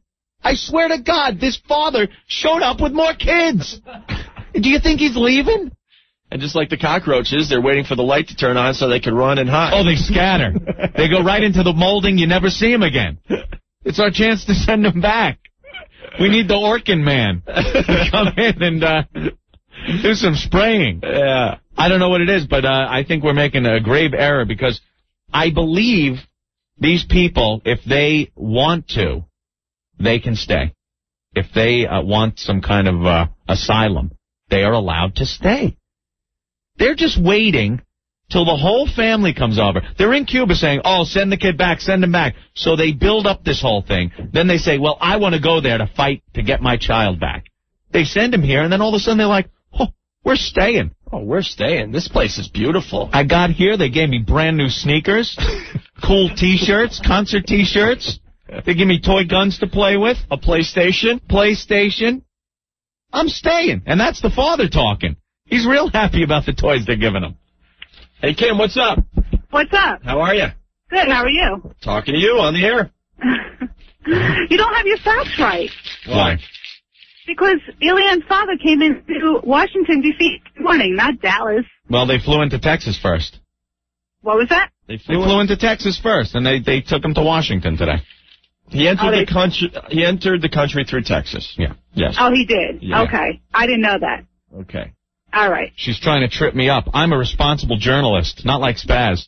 Okay. That's All right. right. Well, he wasn't sure either, so I guess that's why he had to find out. Well, they had to land in Texas first before the jump to D.C. because they had to change from a plane to a giant mosquito to avoid the cancerous live wires. And so the mosquito could zigzag in and out of buildings lest they be peed on. Okay, guys. Thank you, Kim. Let's go to Mike. Mike, you're next on NEW. Hey, you know, once his father gets a little taste of America, you know, like welfare and free money, right. He's never going to go. That's what it is. They know. They know when they come over here and take a look around, they go, oh, my God.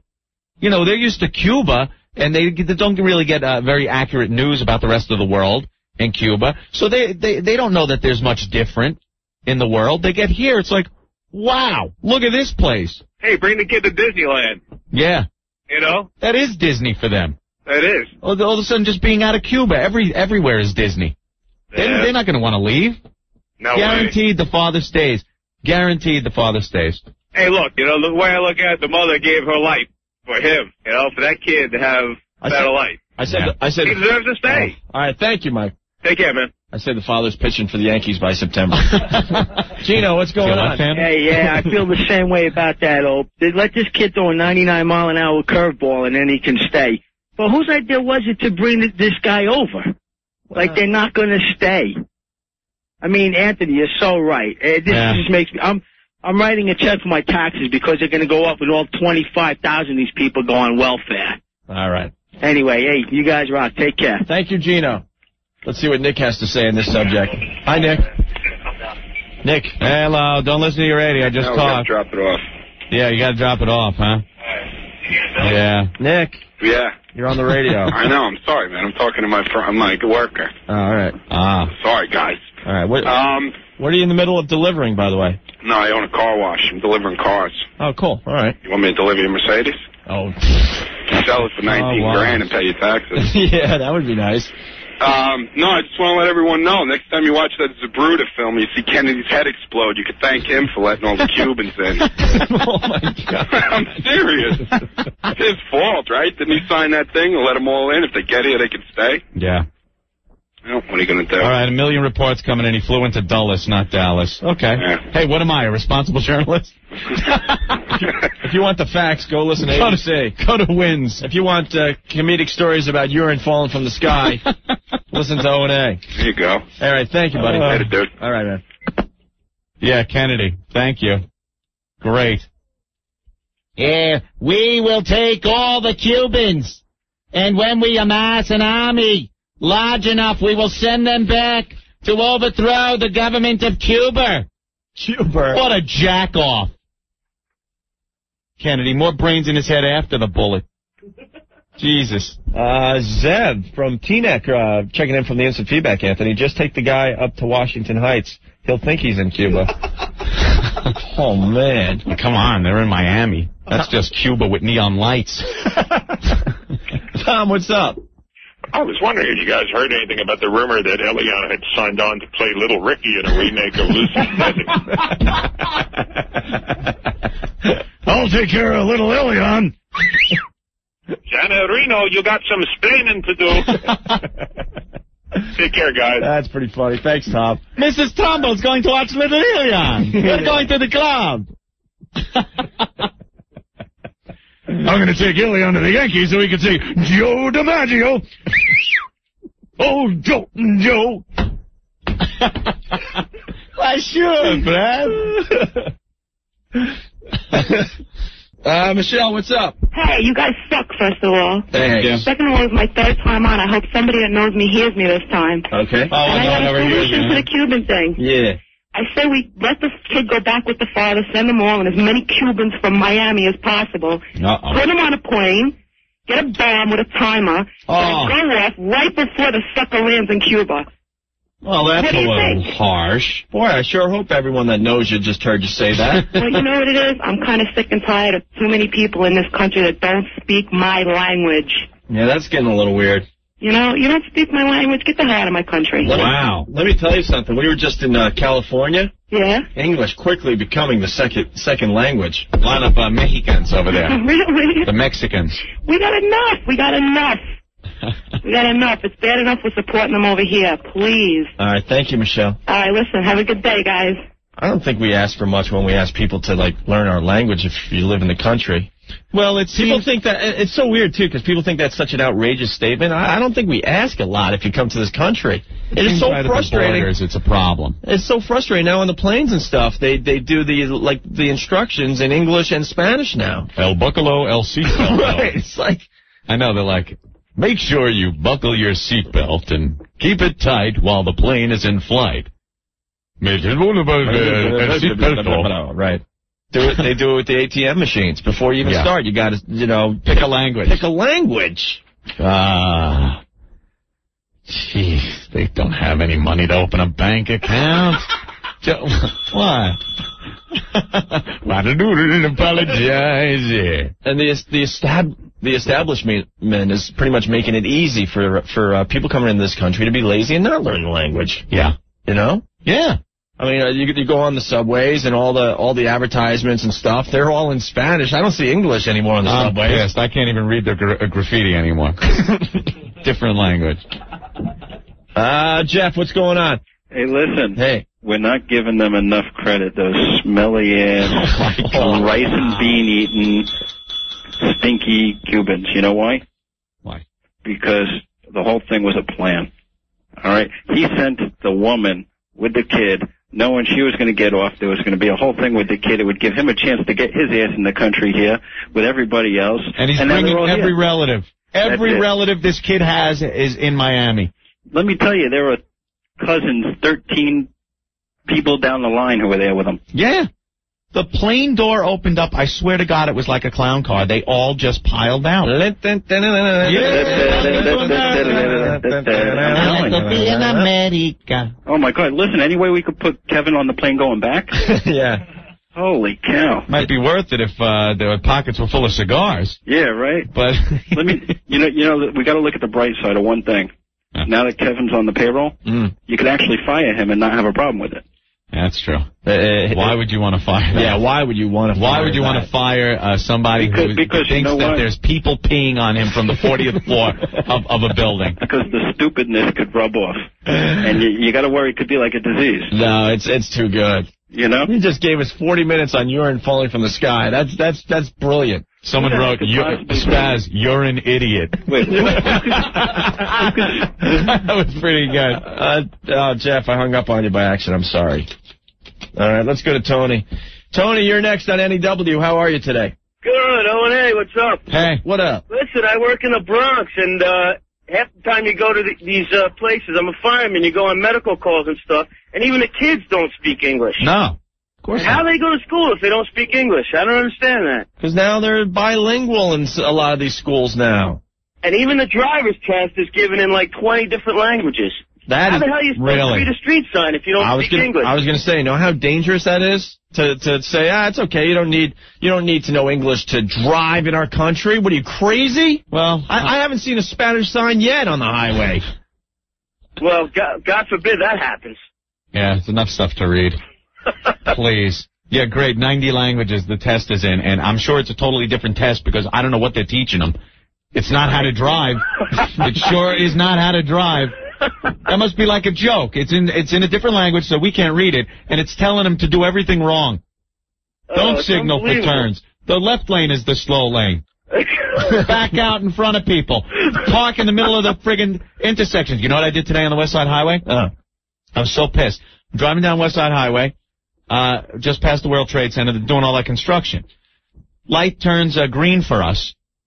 One of those black cars. Right in the middle of the West Side Highway, stopped at the light, can't move now, just wrecked everyone's traffic. So now everyone's trying to squeeze over to get past them. I squeeze over, I look, I go, I got some quarters here in my change thing. I picked up quarters. I'm just wailing quarters at this guy's back window, at his door, everything, trying to get his attention. I gotta keep golf balls in my truck. Golf balls are great. Then when I threw something I threw a marble at the lady on 7th Avenue, I think it was. That was very funny. Boom! Just hit a door. She looks over. Her body's out the window while you're trying to drive. Yeah, aiming to take out her windshield or her back window, I should say. You gotta learn. All right, Ant. Let's. I think we've done enough on that, right? Oh yeah. Ack is wrong about Cubans. We'll let Diana take the other side of this little argument here. Diana, what's up? I'm really upset at you guys. What's the problem? I love you guys. I listen to you every day. Yes. You're gonna lose me as a listener. Oh, you can't agree with everything we say. No, I don't. But I adore you guys, and I can't believe that. First of all, your listeners are ignorant. You got one girl calling up that wants to burn Cubans, but she's talking like this. I don't know what language she's talking in, but it's not English either. They're not ignorant. They're just not knowledgeable on subjects. You know, Cubans are very educated people, and we're very successful. Oh, we are? Okay, you're Cuban. Yes, it's a coincidence, but I happen to be Cuban. I think you missed our point, though. We're not talking about, like yourself who came in this country and learned the language and learned the ways of the country and stuff. I'm sure you were laughing it up when we were talking about the retards. Laugh it up, Diana. I do have a great talking about the retards. I have a great sense of humor, but you just can't put everybody in one bucket. There are uneducated. There are kids that are shooting other kids at Columbine, and they're not Cuban. No, they're just a-holes. Come on, they're uneducated kids everywhere, and it doesn't have to do with what your nationality is. The law's a little wacky with Cuba. And I'll tell you something that happens in Cuba, too. The father has been flown over here, but I can guarantee you if Fidel Castro let him fly here, it's because he said, well, your friends are hostage, your family's hostage, and if you don't return, they're going to all have a bullet in their head. No, they'll all be over here. No, they won't. They're still in Cuba. And I'm sure for the time being. What's left over there? A cousin? Well, a third cousin and a family friend. I think that's it from his family. They're all here in Miami. Well, if he was sent here, believe me, he's been threatened to come back or the consequence. He's just hoping Castro drops dead before they have to fly back. How many years does that old bastard have? Hopefully not long. He's still dressing in his military uniform. Is he 90 years old now? Like he's going to lead the charge. And hopefully you guys are going to take me up on, I offered to do a beautiful lingerie show on your show. Oh, yeah? And send you my press kit. Hopefully you'll take into consideration. You got nice bongos? Beautiful. All of our models are going to have awesome, bodacious bongos. Beautiful lingerie. Well, are they going to take the lingerie off and stuff? And start bumping donuts on the lesbian couch? I don't know about the lesbian couch, but the lingerie is all see-through, so... There's, very sexy stuff. All right, hold on. All right. We'll have you talk to Rick, Diana. All right, thanks. All right. She's very upset. We're lumping everybody into one category. We like to do that on this show, though. I mean, what can I tell you? She was laughing it up. Laugh riot when we're talking about the blacks. Laughing it up when we're talking about the Japs. And the retards. And the tards. And spaz. And spaz, well, I think spaz is the universal goof. Everyone, doesn't matter what your ethnic background is, we could all laugh at spaz together. I'm wondering if this instant feedback is true. What? There's a neighborhood in the Bronx where all the street signs are in Spanish. Oh, yeah? I'm dying to get pulled over so I could say I didn't understand that sign said stop. It's another country. It's ridiculous. Is that true, though? There can't possibly be a neighborhood in our fine city that has all the signs in Spanish. Probably. I wouldn't doubt it. Really? Yeah. Like the street signs. Yeah. I wouldn't doubt it. I'm not talking about advertisements or billboards or whatever. Street signs. Yeah. Like the stop sign doesn't say stop. What is stop in Spanish? It says alto. No, that's height, I think. Oh, stop. El Stapo. El Stapo. What is stop? I took 6 years of this pathetic language. I can't speak a lick. What is it? Can't lick a speak. P-A-R-A. It's like something I don't know. You don't know? Talking about my ass. What is it? Alto. Don't laugh at me. A-L-T-O? I was right and I didn't even know it. A-L-T-O. See? Tall. Huh? Alto means tall. That's what I thought. Alto means tall. No. What's he talking about? Alto. Whatever. I don't even need the answer. Alto is tall in Italian. Alto is tall in Italian. Yeah. It's also tall in Spanish. They're both Romance languages, and they're not that far off. I don't think alto is stop. This guy says para. Para? Yeah, It is para. Thank you. Yes, what? it is. It's para. Dude love. Thank you. I think para is stop, yes. Yeah? Right? Yes, it is. Does it have a funny little thing over the A, though? What's that about? The tilde? I don't think that's... The tilde? Tilde? End, doesn't it? Or... No, it means stop. All right, Ed. Let's take a break. Okay? Rumor has it Stephen Lynch tuning up to perform 2 brand new songs for our radio show. He's outside the studio, Ed. Oh, cool. What, you got something on the instant feedback there? No, I'm just looking. All right. No one. Alto equals tall. I think para is stop. Stop in I would bet money Spanish. that para is stop in Spanish. Why is old Dirty pissed off about this? Yeah, he would know, right? Oh, D. Yo, what's up, man? Is para stop? Para, yeah. Para. Yeah, like, para bashing Hispanic people. There's no neighborhood in the Bronx that the signs are entirely full, are entirely Spanish. What, the street signs, you said? Yeah, that's what they're saying. I can't confirm that. I just threw it out there. It didn't seem possible. My man, have you been to Flushing, Queens? There's not a vet. You know, like the signs that are public stores? They're all Chinese cars. I don't hear nobody complaining about that. It's a little weird all around. I don't care what language you're talking about. It should all be in English. I understand that, and I agree with that. You know, like, if you move to a foreign country, you gotta learn the language, you know? How you gonna communicate? I don't need to go to a foreign country. I just have to go to the town I was born in, Astoria, Queens. They make good food, though, you know? They got the takeout, the Chinese guys. Astoria, Queens, we go back there every once in a while. That's where our little family started. Oh, yeah? Oh, they don't speak English. Nah, yo, that's Athens over there. It's little Greece. Yeah, I don't need to go to Greece anymore. I just go to Astoria. Get the same flavor of the people and the and the society. Listen, that whole Alien Gonzalez thing, yo. Oh, man, this country, they're so full of crap, you know what I'm saying? You can't even take Castro out. They're just politicizing the whole thing, you know what I'm saying? All right. Yeah. Yeah, but, you know, they're just using him as an instrument. The family's wrong, too. Coming family in Miami, you know? Shouldn't be doing that. Dirty. Well, thanks, OD. Yeah, man, I'm going to start an umbrella because they're peeing from the sky now. Dude, how funny was that? I mean, come on. Yo, I am enrolling in Iona for the September 2000 semester. Yeah, might as well, right? I'm going to finish my year of college up there because if Spaz can graduate, I can get a PhD, kid. All right. All right, baby. We're out. Peace. All right, now let's get to Stephen Lynch next, okay? All right. All right, we'll be back. Opie Anthony. 1027 WNEW. It's the Opie and Anthony Show. You never know who's going to stop on by the studio. And you're no comedian, Opie! Stephen Lynch, everyone. Hey, guys. Stephen. What's happening? Back on the show? He lives. You take such long breaks from our radio show, we're convinced that your management finally talked you into not ever showing up on our show again. I think people get a little sick of me, so I try to stay away for a couple of weeks at a time. According to Billy and Paul, you weren't showing up because Jay is on our show a lot, and Jay showed you his ass. Yeah. And you didn't want to come on the show. Oh, that's not even a joke. That's what was said during the whole fight show. That is 100% true. Yes. Can you blame me for that?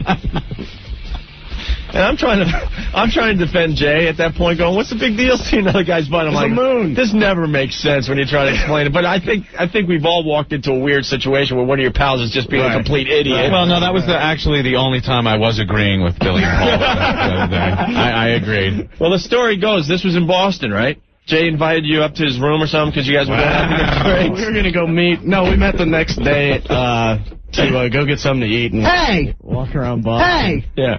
Hey! So we get to the front desk and Tyke and I go, "Yeah, we're here to see Jay." And they go, "All right." They call his room. They go right on up. He's up there. We walk down the hallway. I hear the door go. I'm like, "Oh, he's opening the door for us. That's really nice." Walk in, there he is. Hands and knees, ass akimbo. Oh, my God. So we just walked right by him. We didn't even say anything. It's like, what, you didn't like my joke? Jesus, man. It was funny. I got to give it to him. All right. I barely knew the guy. That's what made it so funny. So did you hear the fight? Yes. The Jay Fat Guy fight from 2 days ago? It was pretty good. I was just telling the guys I was in the studio. I was in the recording studio. I'd run downstairs and I go, "It's special." Is that a take? Is that a take? And I'd run back upstairs and listen to the radio. You were a little flat on that. I don't care. It's a take. It's a take. I got to get back to the O&A show. This, seriously. It was insane radio, man. It was unreal. I don't know. I didn't bring anybody with me. Am I safe here? Oh, yeah. Okay. Yeah. Right. We're trying not to have any more brawls in the studio. Are you going to be turning on us, too, Stephen? Yeah, I was thinking about it. Yeah. I don't get any respect. That's what you got to say. You don't get any respect. It's terrible. How long were you waiting out in the waiting room? Yeah, that seems to be a concern with the members of our show. And that's ridiculous. Yeah, that's another thing. You know something? Maybe I agree with two things. Anyone else that comes on this show is whisked right in. Billy and Paul, I swear there were times when they got here at probably 4 o'clock and the show was over. We were like, "Ooh, gee, ran out of time." And like they were sitting there for 3 hours. And then a stupid kid with a WOW sign that made it on like the 10 o'clock news. He hey, come on in. He's like rushed in like Michael Jackson on Magic on one of the rides at Disney. Right in front of the line. That was some wild radio, man. That was. Yeesh. I want to hear it again. Well, we have some clips, man. I can't wait to hear some of them. We're going to try to get them. Have you replayed it at all? No, not at all. Oh, okay. I'm curious to hear how it sounded, because Ant and I were just dumbfounded. We're just like, is this really happening in front of our eyes? So Billy was down at, Paul was down at Rascals the other night? Showed up. What, last night? Or? Jeff Norris in the studio. Last night he showed up. Jeff, who took a punch, trying to keep the two warring parties away from each other. And where did Jeff take the punch? Right ear.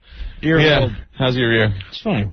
Ear, E-A-R. That's what I said. That's what I said, your ear.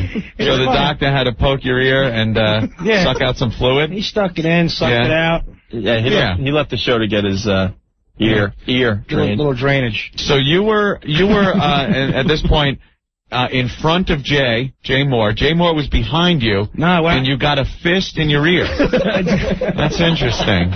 I tried to talk him out of it in the elevator. I'm like, don't do it. You got your whole career ahead of you. This right. He's like, Norris, look, I like you, but don't F with me, and this and that. And we're going back and forth. And I'm like, well, what am I going to do? Then he ran down there, and someone pounded your ear. As soon as he saw it, that was after.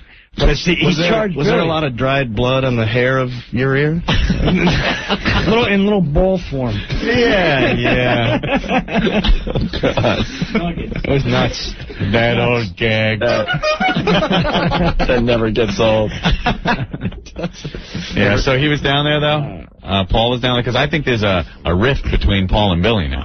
Down where? Down at Rascals? Down at Rascals. Yeah, last night he showed up. So Paul was down there, and how's he looking these days? Is he? I went off 10 pounds. I walked back into the green room, to see Jay, and I walked back there, and I saw the owner, Mark, and I was talking to him, and I walked in, and Paul stood, he looked like a skeleton, maybe someone took like toilet paper and wet it and put it around a bone. That's how much. That's how much flesh he has left on his body. Oh my God! But really? If Airsick don't work out, he should go on for like Hair Club for Men, 'cause he's balding in my ass. Oh my God! What happened? He hasn't slept. He has big bag eyes. His chest is concaved in, shaking like a leaf. What? Oh my God! What was he doing there? I walked back there like, all right, I'm going to see Jay. I get to meet like my all-time favorite football player, Wayne Corbett. I'm looking forward to meeting him. He's an awesome guy. I walk back there. I'm walking and walking. All of a sudden, I see Paul with his hands in his pocket, like he has scoliosis, bent over. He stares at me and he goes, hey, hi, Jeff. And I went, Christ. And I turned my back and I walked out. He's like, wait, don't go. And I walked away. And finally, the owner, Mark from Rascals tonight, he goes, Jeff, just go back and talk to him, because he's all right. So I went back. He's like looking really sick. Then I felt bad for the guy. Was he just hanging out there waiting for somebody to tell his side of the story to or something? No, I think he wanted to try to clean his slate with Jay. You know, I think he felt bad about what happened. I mean, a fat guy wasn't there. No. But I'm sure he's not anorexic. But he's down to 360. Yeah. He's wasting away to a shell of his former self. As Otto and George would say, he's wasting away to a warehouse. Oh, look. You're ripping off Otto and George. Hey, on the radio, you're doing it. On the radio. On the radio. I plugged Otto. I plugged that. I would never do that. But, no, he looked terrible. And then Jay made it short and sweet. Paul's like, look, Jay, you know, I just want to come down and this. And he's like, you said your P's and Q's. Now I got to do a show now. Screw.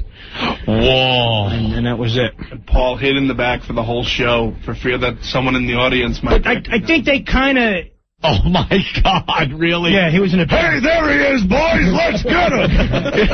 But pitchforks and torches. Go to the castle! It was nuts. Wow. But towards the end, though, I think Jay came a little more, if I should use the word forgiving or not, but they kind of... Yeah. They shared some of my chicken wings, so that's a good note. Oh, look at that. So, you know. How nice. Paul's like, how's your ear? I'm like... Yeah,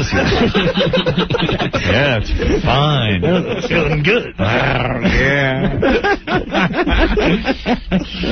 All right, a little update from Rascals there. We're going to replay the audio soon. By the way, that Rascal show, the two that I attended were amazing. Yeah, he packs him in and just kills. Him in, and, you know, Dina Cola would get up there at the beginning of the show and go, oh, who here's, listens to O&A, and the whole crowd just went nuts. Yeah. Nuts. Yeah, nice. Every time he made a show reference in his set. Yeah. So you're saying Jay was ripping us off? He was stealing material. Well, I don't want to say anything, but I'm here, right? So, Lynchy, what are you up to? I hear you're in the studio. Yeah, album's almost done. It's gonna be kick-ass, I think. Very good. 18, 19 cuts on it, and some little things here and there, little surprises and stuff, and hopefully I'm working on one big surprise. But I'll let you guys know about that later. Oh. I think it could be good, though. Oh. Yeah. Yeah. FBA and all of the and all the world's most offensive songs. we hear you have been coerced into performing FBA. I give up. Full-blown AIDS. I gave up. You denounced the song. You've tried to steer clear of it, but you've been performing it. I did. At Rascals. Look, the crowd would have killed me if I didn't. Oh, yeah. Plus, I had Dina Cola there to write down the words and hold them up, and I got to point to him the whole time and go, it's all you, man. He did write the words. You merely wrote the music. Right. What an amazing contest, though, this Most Offensive Song Contest. Yeah. I can't believe it. It's really taken on a life of its own. Some of this stuff. We don't want to be connected to some of the songs that are coming in. And it's so hard to just...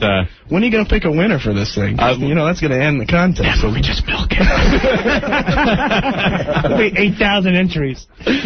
There was one we were listening to in the back room. We can't even play on the radio because it would need so many bleeps it would take away from the song. Did you hear us discussing it? No. You know the famous song Fox on the Run by Sweet? Yeah. Fox on the Run. Yeah. All right. What rhymes with fox?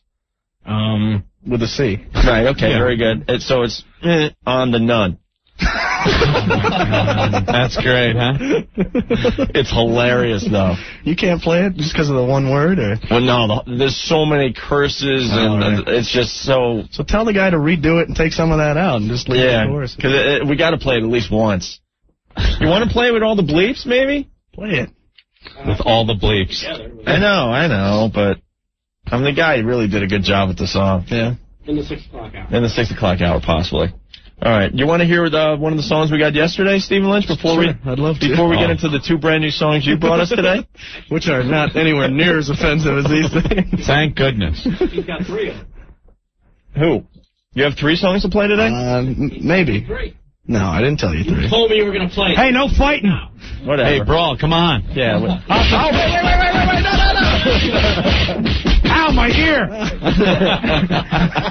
I'll have to walk Steven out now. All right, well, let's play this one from yesterday, and then we're going to come back with Stephen Lynch and a couple new songs, maybe 3, I don't know, whatever you want to do. We don't want to piss off any more of our regulars. Yeah, we're running out of regulars at this time. Everyone's ego's getting in the way. I'm a stupid radio show. All right, Ant, this is Q from yesterday. Yes. Done to the song Imagine by John Lennon. Have you heard this one yet? I'm ashamed to say I have heard it, and I laughed heartily. Wait, I have to say something before you play this. When I left yesterday, as you know, I brought my radio because I wanted to listen to this song. I'm in the elevator, back room, to see, and I have it up at a relatively high rate. Uh-oh. So he goes, imagine there's no... Yeah, and bad word. Who happens to walk out of the elevator but one of these people from this race? And I'm going, oh, my God, I'm going to get another fight. I can't come to the show. He goes, you ought to lower your radio. It's pretty offensive. He did say that? Yeah. Oh, wow. So, well, it is pretty bad, but it is in the most offensive song contest. I said, I'm sorry. My name's Paul from Airsick. Yeah. Oh. Well, the song starts off a little lopsided, but then I think he takes care of a lot of different... areas, right, Anthony? Oh, yes. It's a virtual love fest after the first few lines. Yeah. All right. Yeah, sure. A couple new ones from Stephen Lynch on the way, but first, it's Q, the latest entry in the most offensive song contest.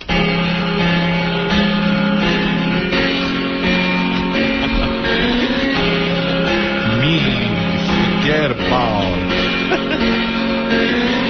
Imagine there's no friggin' niggas.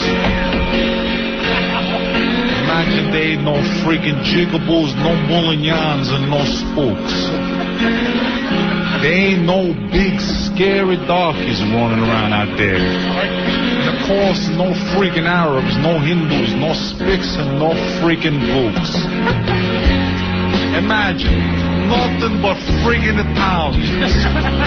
Every freaking way you go. Come on, it would be great, huh? Imagine there's no homos. I hate those little fudge-packing Nancy boy bricks with mud on them. Every time I see one, I want to beat him in the friggin' head, you know what I mean? Then I'll rip his heart out, cut off his friggin' little... Imagine all the Finocchios just dropping dead from a freaking AIDS. You know what? You may call me a scumbag. I don't care. But I hate those freaking kind of people. You know what I mean? I'm gonna go upstairs and get a freaking shotgun. Yeah, I know a couple of Moulin fags that need to get whacked. Imagine there's no cripples. None of those three-legged little freaks running around the floor look like friggin' chimps. Mono, and I hate those goddamn friggin' handicapped parking spaces. Christ, I want to kill those goddamn little wheelchair gimps. Imagine taking all the retards, send them out on the PQE. Ha, that'd be a pretty sight, huh? But you know what? You may say I'm a scumbag. Call me every name in the book. I don't give a flying freak. You know what I mean? Because it pisses me off. I'm going to take a friggin' shotgun. I'm going to go out, and I'm going to whack me a couple of lesbian, midget, Mexican, overweight, fat, wheelchair bitches. Wow. Now, that is just what a touching song. Like you may call me a scumbag. It's like the Italian Lenny Bruce, I think. Yeah, I think so. All right. Woo. Wow. What do you say after something like that? There's nothing you can say. That's a contender. All right, listen, we got to take a break, and we'll talk to Stephen Lynch some more and get a couple songs out of him. Brand new songs. We'll do that next. Stay there. The Radio Chick. The underlying competition is so important for parents to prove their kid is really, truly special. Yeah. 3 million sperm were shot. Only one made it. Right. Now, the other 2,999,000 and change were so valuable that they were thrown away. Now, think about it. Entire seeds of countries are wiped up almost every night at Butch's house with a dirty gym style. Hey. How special is that? Dig the Chick. Middays 10 to 2 on 102.7 WNEW. Some days, we're a laugh riot, and other days we just flat out suck. We know it. Interesting and true. Opie and Anthony. 102.7 WNEW. Hanging out with Stephen Lynch today. Also, Jeff Norris hanging out in the studio. Hey. Bodyguard to the stars. You get punched in the ear, and you get to hang out with us. Yeah. We feel so guilty. We're like, all right, you can hang out. Sorry. Oops. Better you than me. That had to hurt. But we were discussing Stephen Lynch's career, Anthony. Yes. We're happy that he's showing his face on our show today. Yeah. It's good to be back. We get a little paranoid when he takes a month away from the radio show. We're convinced that his people around him are convincing him that we're the Antichrist. Yeah, we're thinking maybe he's going to come in here and start fighting. Kicking ass. Brawls. Do you people ever say anything nice about us? They love it when I come on the show. Okay, good. Dude, my show's at Rascals. Yeah. Same thing. O&A. Yeah, you definitely bring the people in, that's for sure. We haven't seen you since the road show at Mulcahy's in Wantagh. I've been on the road. I've been doing a lot of college shows. That thing I met Jay at in Boston was a gold mine. Really? Gold mine, yeah. So now you're all over the country being famous. Trying to, yeah. Well, some of these shows I show up and there's, 1,000 kids. I go the next day to a show, literally 4 people. They don't know who the hell I am. Oh, that sucks. You're gonna have the CD out soon, though. That's going all over the country, right? Yeah. Oh man, you're gonna be freaking huge. It's gonna be. When's the release date? I don't know. We were gunning for April 1st, but then we went over. So I'm thinking maybe a couple of weeks it should be done. Let us know, because we'll help you out with the first CD signing or something. We'll get everyone down. Make it an event. Yeah, we'll go down. Who cares? We'll broadcast live. Whatever you need, man. Cool. Whatever you need. Great. Big supporter of the show. Yeah. And he doesn't yell at us. Yeah, no fights. It's great.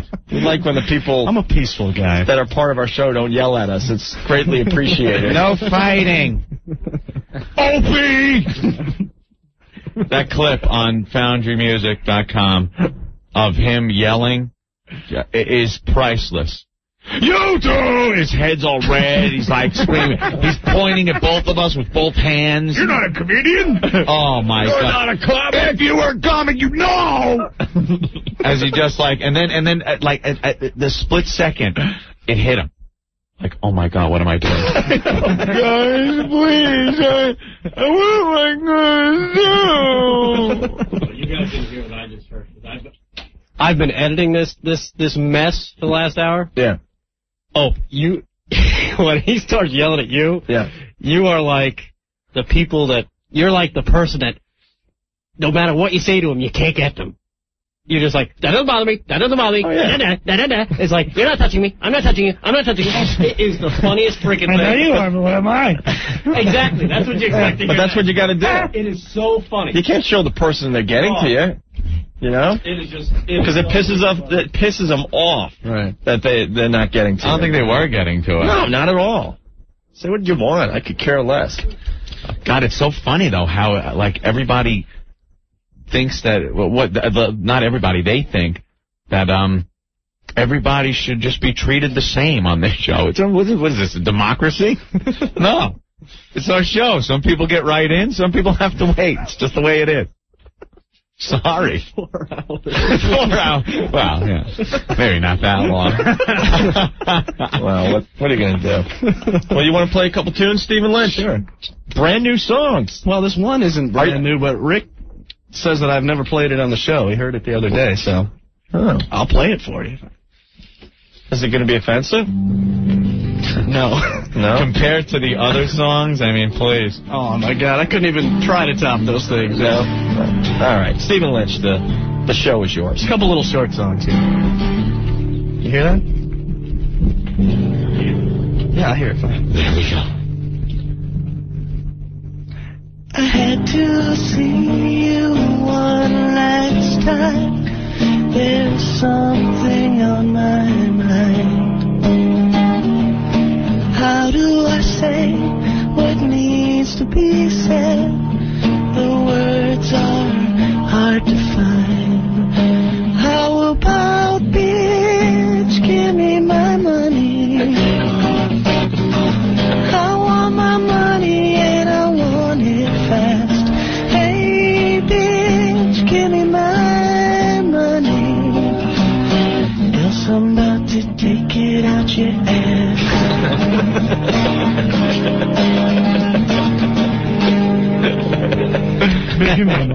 Stephen Lynch. We'll play that 100 times in the next 2 days. A little tiny thing. That's funny. I had a song that, I shouldn't play this. You ripped that off, Stephen! You ripped that off! That's my wedding song. That's your wedding song. Would have been. I think I tried to play this one for you guys once, and they edited the entire thing. But I thought maybe it would be a most offensive song contender, but after hearing those other songs, there's no way. What, we edited the whole thing with the new I think they regime in place? Yeah, well, this is a few months ago, I think. Live show. Oh. I think we were at commercials when he played it live. Oh. Really? Were they going to dump out of this? Oh, okay. I kiss you on the cheek. Good night, my love, I say. You turn to me and smile. The baby's on the way. And then you drift asleep to dream of life anew. And I lie wondering just what I should do. I could kick you in the stomach and catch you unawares. I could swear to God you accidentally fell that flight of stairs. When I tell you that I love you, I will look you in the eye. I guess I'm not the fathering type of guy. That's all I got on that one. Oh, wow. So you can see for a minute I thought it might be a contender, and then it just got blown away. That's pretty good. Can't compete with that one. You threw a couple of lines about the colored in there. Oh, come on.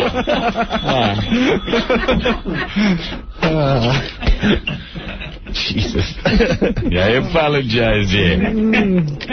Hey, someone's asking, when is the Comedy Central special? Because you taped that recently, right? Yeah, I taped it a couple of weeks ago. They start airing at the end of June, and I think mine will be up in early July, but they haven't told me yet, so. All right. That was fun. That was a good show. Rick was there. With his wife. Was it good? That was great. Was it? I'm like, sweat. That sucked, actually. I thought you were sweating at the point of with the wife. That wasn't my wife. Oh, my God. She didn't go to that one. That was her.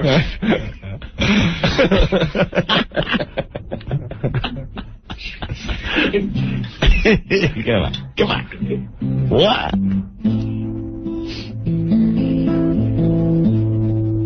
I'm out of tune. Yeah, we can't tell. All right.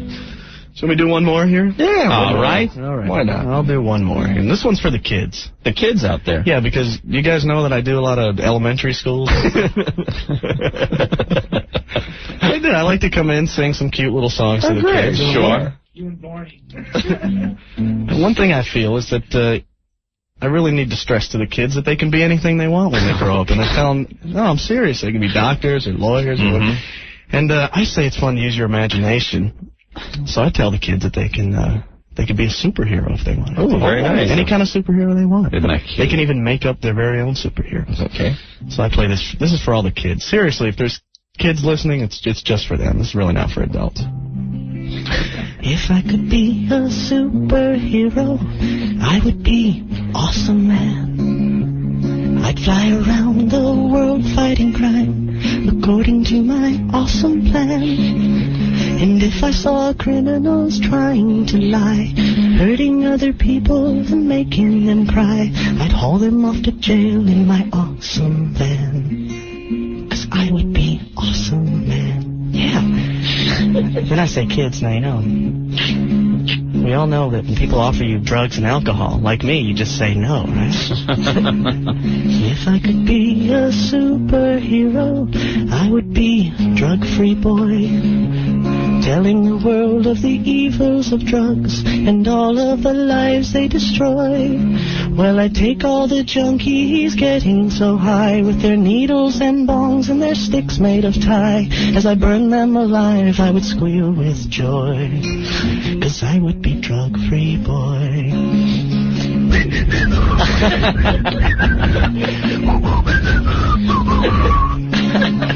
If I could be a superhero, I'd be immigration dude. I'd send all the foreigners back to their homes for eating up all of our food and taking our welfare and best jobs to boot, like landscaping, dishwashing, picking our fruit. I'd pass a lot of laws to get rid of their brood, 'cause I'd be immigration dude. And I have the kids imagine what superhero they would be. They could be any superhero. If you could be a superhero, would you be Justice Guy? Making sure people get what they deserve, especially women who lie. Like if a wife left her husband with 3 kids and no job to run off to Hawaii with some doctor named Bob, you could skin them and drain them of blood so they die. Especially Bob. Then you would be Justice Guy. Or you could be more subtle. I didn't mean to be vague. Give her the mad cow disease, let him die of the plague, as long as they suffered for their horrible lie. Especially Bob. Then you would be Justice Guy. Yes, then you would be a superhero like me. Steven Ledge! There you go. That one's for the kids. Like that. That's cute.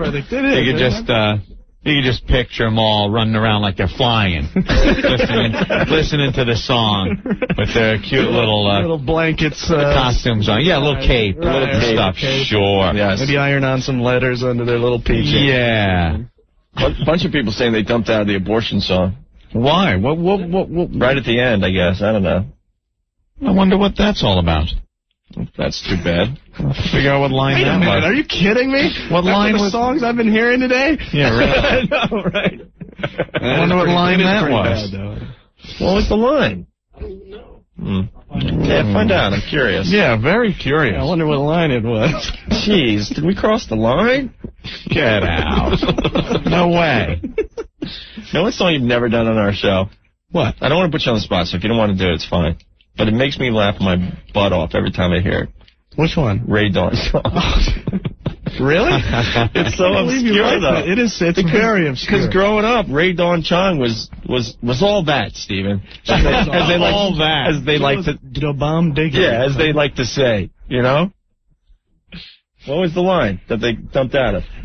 Turns out it's the hanger line? Yeah. Wait. It was a hanger. Hanger and thigh in the same sentence. What? Well, no. See, I usually agree with John, the dump guy, because I've been brushing up on the rules. But a hanger and thigh? Should we call him in and question him? No. Yeah, we'll call him in and then we'll lock the door and say a F word. Watch him try to gnaw his way through the door. He has 40 seconds to do it. New game. New game. That's a good game. New game. Give him a dull spoon and see if he can tunnel back to his little room. He has 40 seconds to get to the button. That would be funny.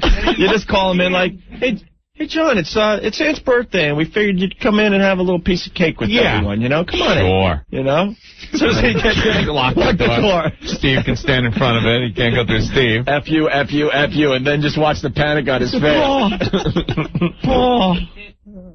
You gonna lock the door on me or what? No, John, we wouldn't do that. You know, I got the boss hanging out.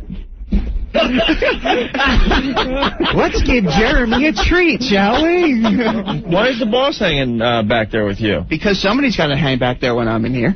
Did he hit the button on the, he gave me a subtle hint. Let's put it that way. The hanger on thigh? And his predecessor, the last time we played it, did the same thing. So, 6 months apart, you know? All right. Okay.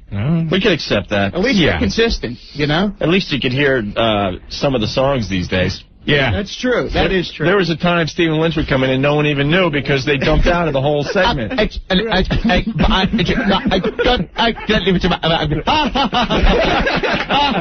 was great. Well, Stephen remembers the cat. Talking about when I came in here and played Priest for the first time. yeah. CD, and you guys afterwards were like, we're not going to on Monday. We're done. It's over. We're done. The song is so tame now. No, it's not. The Priest song is still very, very out there, man. Well, compared to some of the offensive songs that have come in. That's what I'm saying, yeah. Wow. Unless you change your lyric to, imagine there's no priests.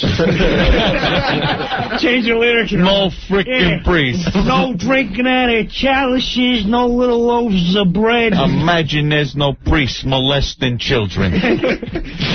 You may call me a scumbag. Imagine there's no confessional booth with one door behind me. All right.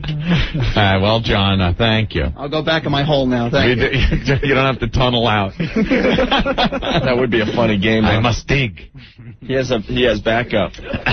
Yeah, no, he's got the boss there. 8 seconds from this time to get. I'm ready. Wait, what do you want us to do? Can we all do it? I'm in the starting block. Wait, what do you want us to do, though? We're going to curse and see if he can hit it. I'll open the door and see if he can. I've done the sprint before. Wait, so, all right, we curse. You have 8 seconds to hit the button, and how... Actually, I have 16 seconds. You've gained a bunch of weight, though, dude. You think you can make it down the hall? Oh, he's right. Sitting on Dude. my ass for 5 hours a day. You're right. Oh, this is good. What curse can we use? Knock yourself out. Something. The A-bomb? Yeah, we got to do... We got... Colonel Cuba, talk the controls. All right, you have... Going down the runway with the atomic bomb. You have 16 seconds. I'm ready. Now, hold on. You okay this, right? All right. When does it start? As soon as somebody says something? As soon as... Hold my shirt. Yeah, don't hold him. Don't hold him. Okay.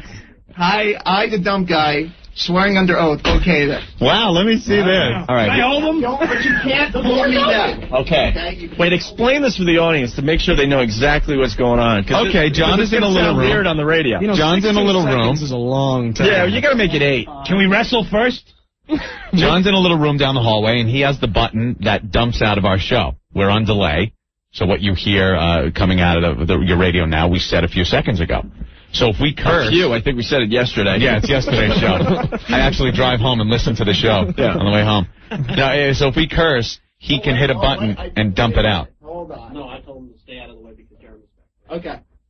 All right. We want to go down to 8 seconds. 16 is boring.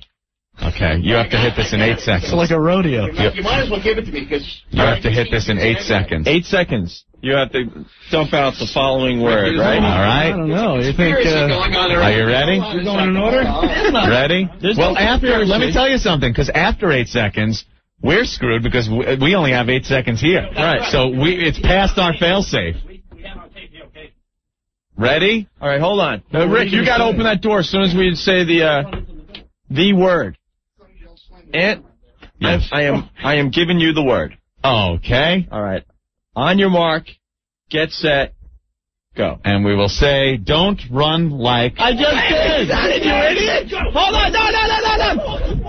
Wait! Oh, my God, he got man tackling him! I already dumped out, you idiot! I dumped out. You didn't even hear him say it. What are you out of your mind? How did you know? I said it, and Rick is holding and going, he didn't say it yet. What are you, a lunatic? I didn't hear it! Oh, my God, Rick. Oh, you almost My heart is like pounding. He's holding the dump guy back.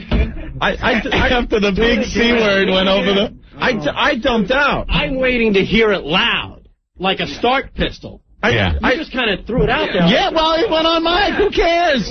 John, Do this again. wait, John, you didn't hit the button, right? What's that? I didn't hear anything. You didn't hear it, right? Yeah, because I dumped out of it. I didn't do anything. Okay. Jesus, Rick, pay attention. It's just like... I just had a heart attack. Oh, my God. I'm just watching him hold him back going, let him go! Let him go! Daily News is on line 6. Yeah, uh-oh. All right, Rick's at the door. I feel like fat guy. I'm like Wendy. All right, Rick's at the door. He's gonna kick it open as soon as we say the word. John has 8 seconds to make sure pretty much we don't get fired. Okay, ready? The magic Make it nice and loud, Anthony, okay? Okay. Let me do the countdown. Yes. 3, 2. What happened? Spaz is wrestling. Hold on. What is Spaz, an idiot? Hold on, I dumped out again. Why are you dumping out? Because they're holding him back. I tried. As soon as he gets outside the door, they're holding him back. They're freaking lunatics. So you want this to be a clean race? Yes. Yes. If the word goes on the air, we will get fired. This is like Russian roulette. What are you, crazy? I swear to God, and now we've already fired 3 cylinders. Dude, you guys are nuts. I had to dump out like of that. running the gauntlet or something. What are they, crazy? Spaz. I dumped out of it already, John. Get Spaz. He dumped out. I dumped out, though. Oh, really? I got it. Whoa, how'd that happen? You still got it? I still got it. All right. Well, you're a bad mother. All right. Just wanted to see if he'd take off. Oh, my God. All right, get back in your little booth. You gotta be kidding me. I can't believe the guys are holding him back. Oh. He won't be able to hear it. Say it. Do it. What? Say something. Too late. No, I'm not gonna curse. Not now. All right, that was a waste of time. Yeah, it was fun for us. Lynch, are you hanging out? We're going to play the audio of the fight next. I'd love to hear it. Yeah, All right. gotta hear this. This is the first time we're playing it back. We got to hear how it sounded because we were just spectators the other day. We could comment on it finally now, right, Ant? Yes. Okay, some audio from the Jay Moore, Fat Guy, and Paul fight from 2 days ago, I believe it was, at this point. We'll do that next. Stay there. You guys have deteriorated to beyond belief right now. Opie and Anthony Show. Thank you. 1027 WNEW. In the studio today, Stephen Lynch. Yeah. Getting ready to put out a CD. It's going to be all over the damn country. It's going to be huge. We'll do a party for it. I should say you're going to be huger. Huger. People in Minnesota are going to really know who you are soon. Yeah. I'll get hate mail from all over the country now. So There you just go. around here. Join the club. Sarah, what's up? Yeah, what's up, guys? I was wondering if you guys can help me out to become, like, every guy's perfect girl. You want to be the perfect girl. The perfect girl. How wide can you open your mouth? Okay? Honey, that's perfect, and it ain't for talking. Oh, my God. Perfect girl? Yeah, like, body-wise, everything. Like, I was thinking, this is only if you guys say it's okay. I come down there, you criticize me as much as possible. Sounds familiar. Sounds too familiar. Don't want Paul come running in telling us we're ripping someone off. So I think we'll have to pass on that. But perfect girl. Two things. Hummers and sandwiches. Yeah. Lots of Hummers. In that order? Lots of Hummers and make lots of sandwiches for your man. I think that's about it. That's about it? If a guy doesn't want a sandwich, he probably wants a Hummer. Right. Okay. Yeah. He wants to eat a sandwich while he's getting Well, he's getting a Hummer. Why not? Why not? All right, Sarah? Okay, thanks a lot anyway. All right, thank you. Bye. Bye. Perfect girl's not afraid of the wet spot on the bed. Okay? Just trying to help you out, honey. Okay? Debbie. Debbie. Hey, Debbie. Yeah, what's up? We're talking to you. Hey, I just had a quick question for Stephen Lynch. Debbie. Stephen, when are you playing Long Island? I really want to see you. Long Island. I don't know. Long Island. I gotta finish the CD and then I'll tour with it. I'll hit the clubs. Hello? Oh, wait. Say that again. I'm sorry. When's Stephen playing Long Island? I'm not sure yet. I gotta finish the CD, and as soon as that's done, I'll start, doing shows around town again and stuff. Okay, and one other thing, Opie. Yeah. You have to play the Japanese guy screaming, "Stupid! You're so stupid!" Funniest thing ever. Well, so stupid. Well, Anthony. Stupid! You're so stupid! Well, thank you, I love it. All right. Thank you. Bye. Opie getting credit for pushing the button. My God. I got you that clip. Stupid! You're so stupid! Joe, what's going on? Joey! Hey, Joe. Joe! Oh, he's got one of those To phones. be the perfect woman. Yeah. When the TV is on, Yeah. you don't open your mouth. Okay. Simple as All right, that. To be the perfect woman, don't open your mouth when the TV is on. Okay. Unless what there, Jeff? Okay. Unless you're not eating a sandwich. Yeah, there you go. Jimmy from Long Island, Stephen, wants to know when you'll be doing a song about cancerous live wires and urinating off a building. Didn't I already write that one? Wasn't that great? You know what that's about? Richie, what's going on? My perfect ideal woman. Yeah. A mute midget with a flat head that owns a liquor store. God, That old gag. Here we go. Now they're going to start calling. Hey, stay alive, guys. Thank you, Richie. Be well. Virgin. Okay. Coming. Scott? Virgin. Scott said your perfect woman is a Virgin. virgin, I say. Coming. Virgin. Coming. Okay. Okay, that's right. All right, let's go to Rob. Hey, Rob, what's up? Hey, how's it going, guys? All right. Perfect woman Yeah. has to swallow. Swallow her food, I'm imagining. Yes, that's what he means. Yes. Yeah. Of Keep course. it clean and on the up and up, certainly. Okay, thank you, Rob. Yeah. All righty. You guys suck. All right, learning a lot about the perfect woman today, Anthony. Yes. All right, you want to get into the fight? Yeah, let's get into the brawl. I got to hear this. Okay. Well, everyone knows what happened by now. It's all over the papers. TV stations have been calling us. Mm-hmm. Jay Moore, our buddy, our pal, who was supposed to stop in today. He might still. A little late. What TV shows have got the footage? No one's got the footage because... Oh, nobody? No. Yeah. We're waiting for more money. No, just kidding. It's going to be shown in Jerry Maguire 2. But let's get right into it, all right? Yeah. Billy and Paul from airsick.net taking on Jay Moore 2 days ago. This is how it all began. All right, let's get Billy and Paul in here. Fat guy. Yeah. Billy Hine and Paul Bond from airsick.net. airsick.net. They have a problem with Jay Moore. Airsick Productions. Airsick.net. You need chairs. Which one's the fat guy? Take a guess. Uh-oh. Gee, hard to figure that one out, huh? Hey, Paul. Hey, Jay. What's up, man? Well, I'm put in a real screwed up position.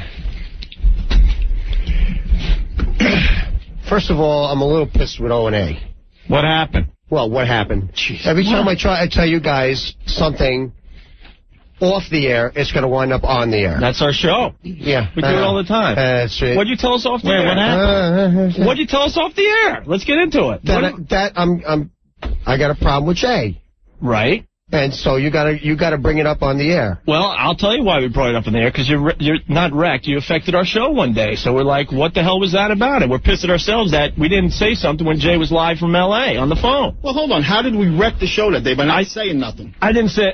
you kind of wrecked the segment, that's for sure. I thought we were... The day the Amadou Diallo verdict came out. Ooh, funny dimes that was. Wait a minute. I thought we were more talking about what Billy was saying and had no problem talking about. Did we say that you had a problem? I know what they're talking about. Yeah. We mentioned the fact they were in here. Wait. They mentioned the fact when we were doing the Amadou Diallo verdict. Yeah. You know, these guys were in, right? Mm-hmm. And they were hanging on the show, and then Jay out of nowhere calls from L.A. We put him on. He's making everyone laugh. And while Jay's making everyone laugh, you guys were sitting there with the same faces you got now with your arms folded. He wasn't making us laugh. And that affects my show. Or our show, I should say. He wasn't making us laugh. Why wasn't he making you laugh? No, he wasn't. So I was pissed at myself that I had the perfect opportunity to at least confront the issue because Jay was from L.A., live from L.A., and you guys obviously had some type of beef with him. And to be honest, we blew it. We didn't say anything on the air that day. So then, yes, we did bring it up on the air. Yeah, so then you had to drag it up again. I call up just to make a joke, saying it's going to be gay more week, blah, blah, blah. And then the whole cool chick, I said she changed her name because she didn't want to be Little Ho. Right. And then you had to bring a whole thing out about Jay. But Paul, in all fairness, at that point, you guys have mentioned it enough that it's time to see what the problem is. Well, I'm confused, because last time I saw you, I was taking pictures like with you and your girlfriend and your family, and then you stick your head in and you're like screaming at everybody. Well, I got pressure from other comedians, all right, when I was on the show, and I was, you had a perfect opportunity to say something about Jay, and you didn't take the opportunity to say it. And quite frankly, I'm nervous about this. Why would you? Because I wouldn't say something about you, because I would think we were aligned. I know, especially when I heard that you said something nice about me on Friday, and I'm like, well, I know something, this sucks, you know that? This really sucks. But no, it's just, it comes down to, like, every week we do, we do stuff for you guys, and it's like, you know what? Oh, but look, here's somebody better. Screw you guys. We're going to take the next guy. So it's like, Screw you. I think you guys have gotten a ton of airtime on our show. More than any other radio show in the country, I would guarantee that. We're the only guys we work for free, too. Whatever. Yeah. They pay me. We don't need to pay. We don't need to pay you guys. We don't need to pay Jay more. It's a barter thing. I know pretty that. much. Yeah.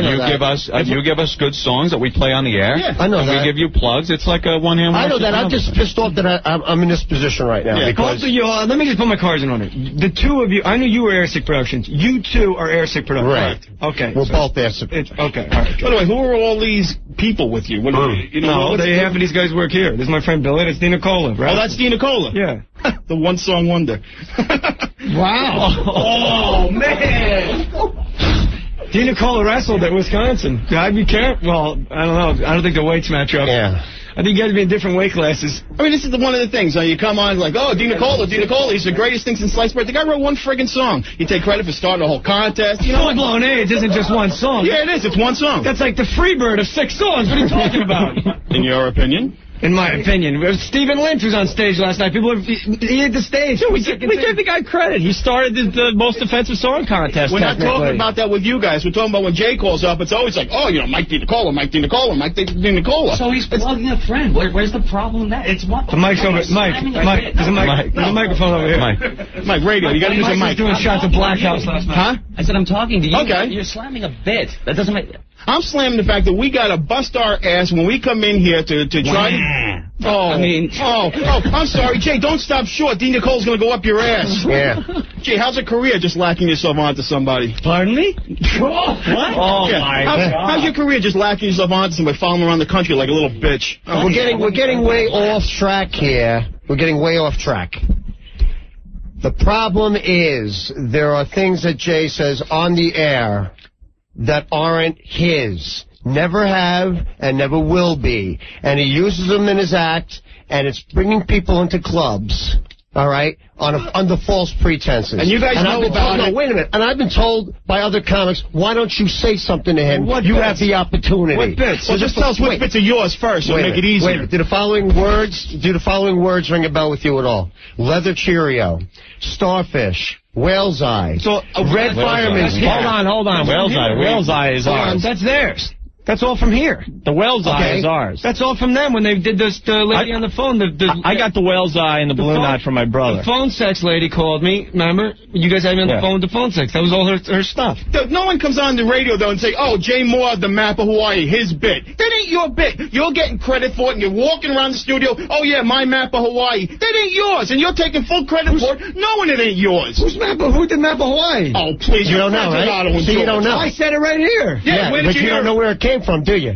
My manager used to tell me map of the Cayman Islands. So someone stole it from my manager, and then I stole it back? Yeah. You're friends with Otto and George. Don't play dumb. I pump Otto and George up every time I'm here. Yeah, but Otto and George get more airtime because of me than themselves. You guys at home talking to a puppet. No, I'm here saying, I come on the air and I say he's the funniest guy that ever lived. You guys got and obviously you're using his material. Yeah. The word starfish? You said bits.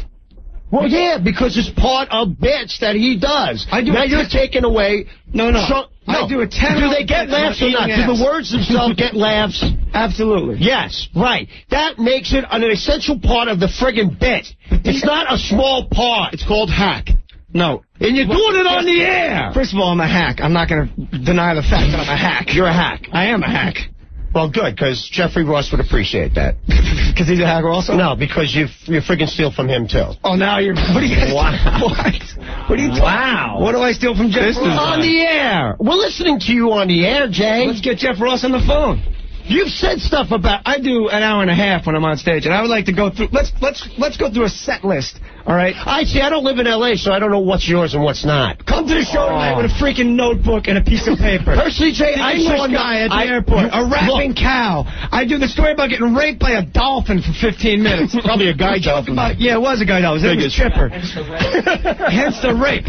Yeah, I got raped by a female dolphin, Einstein. Oh, there's two. Okay, then we got, what else do we got? We got the musket joke. We got the whole Montel Williams. We got the Oprah Winfrey. We got that. Wow, it makes it sound like something I want to come see. But, hey. Oh, wow. Billy, it was funny. Pimp hand. Where did that come from? Pimp hand. Oh, Anthony, I told you everything you know about Pimp hand. Anthony's never gotten a bra or gotten wowed before Jay Moore walked in the studio. And Anthony's sitting there. Anthony makes Whoa. That's obviously a joke. Wait a minute. Stretching. Anthony makes it. I wish you guys weren't on goddamn vacation because I would have had Rick cut this crap up on a thing and you would have played it. You know, on second listen, it does sound like he's accusing me of not being able to do what I do, which is be funny and get the girls' tops off before he got in the goddamn place. Oh, you're stretching, man. Come on. And then Anthony says something, and Jay goes, hey, I'll be the funny one here. Yeah, I'll be the funny one. Gee, is it the Opie, Anthony, and Jay show? No, it's the Opie and Anthony show. They were funny before you. They'll be funny after you. I agree. Take credit for all. Oh, my God. I don't think I've ever said that to Anthony or Opie. Yeah. I think...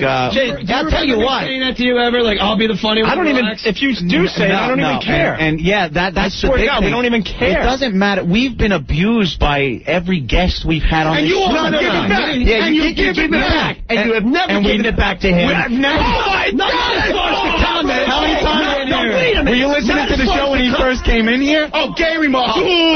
Yeah, that's a good one. You know why? What's the deal with you? You can get Gay Marco off on the air, all right? Then you draw a little circle around his butt, all right? Then you show your ass to Stephen Lynn, right? Then you walk in here and you show your swan to Opie and Anthony. But wait a minute. Wait a minute. I'm telling him to cut the baby sound. Wait a minute. Jay says cut it. See, Jay says cut it, they cut it. Yeah. Oh, my. You see? I'm still a bad guy. Freaking different. Something's for you and I'm a bad guy. You're an ungrateful prick. Yeah, maybe I am. Yeah, but wait a minute. But then you called them up when you did your West Orange show and they said, oh, Gay Marco's here. And you said, I nearly turned around and punched him if he came up on stage. I'm like, it's either you're gay or you're a gay basher. You can't be both. I'm not a gay basher if I hate fags. Yeah, but you...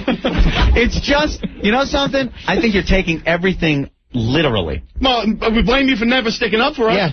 Yeah, exactly. Because I don't agree with your beef with Jay. Who did I steal the 10-minute walking bit from? Walking. Who did I steal that from? Musket. Who did I steal that from? Who did I steal the stuff from? I am not women getting ready. Let me finish. Women getting ready for bed. No, you know what? I respect you a little more if you just said, you know what? I did shit on stage. Paul at least is like calling me out. You've sat there like you talk about Dina Cola ramming up my ass. You've sat there like a little buddy on Welcome Back Kotter, like Charles Fleischer next to the black guy. You've said nothing. You've sat there the whole time. You've got no beef. You've got no leg to stand on. Paul is actually calling me out. You're just a freaking baby. Shut your freaking mouth, because at least Paul is talking to me and telling me things he's got problems with that I can identify. You're just running your mouth. I don't even know what the you're talking about. Oh, okay. You don't know what I'm talking about. Why don't you just admit? Why don't you just admit to something, you friggin' lying sack of shit? That you're a lying fucking thief? What did I steal? Yeah, you, Jay, you know? Hey, you don't want to do that. What are you going to do? You going to get up? Hey, no brawling. No brawling. No brawling. Keep it down. Brawling. Easy. Jay, back it up. Back it up. Back it up. That's all. Hold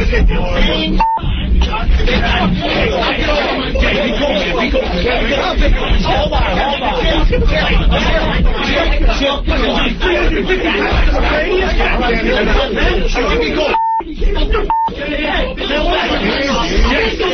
Get this thing around over me. All right? Get this thing around. Get this back off. Get out of here. Let us fight. No brawling. You big fag. Oh, shut up, you queer bastard. Come on, let's fight. Come on, you little homo. Where's your wife? How can you never bring your wife down? Holy smoke. Einstein. Let us fight. You big animal. Get off of me.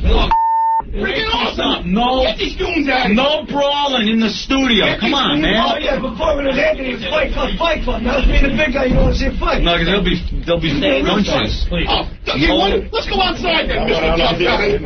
Come on. We're off the air. By the way, David Spade called. He wants his act on here. We're off the air. We lost the leg. We're in Ben Hamlin right now. We were off the air. Oh my God! And there you have it from 2 days ago. Yeah, that was pretty much it.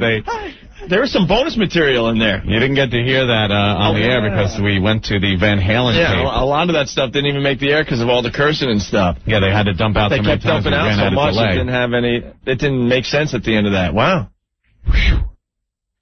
God damn, that was something.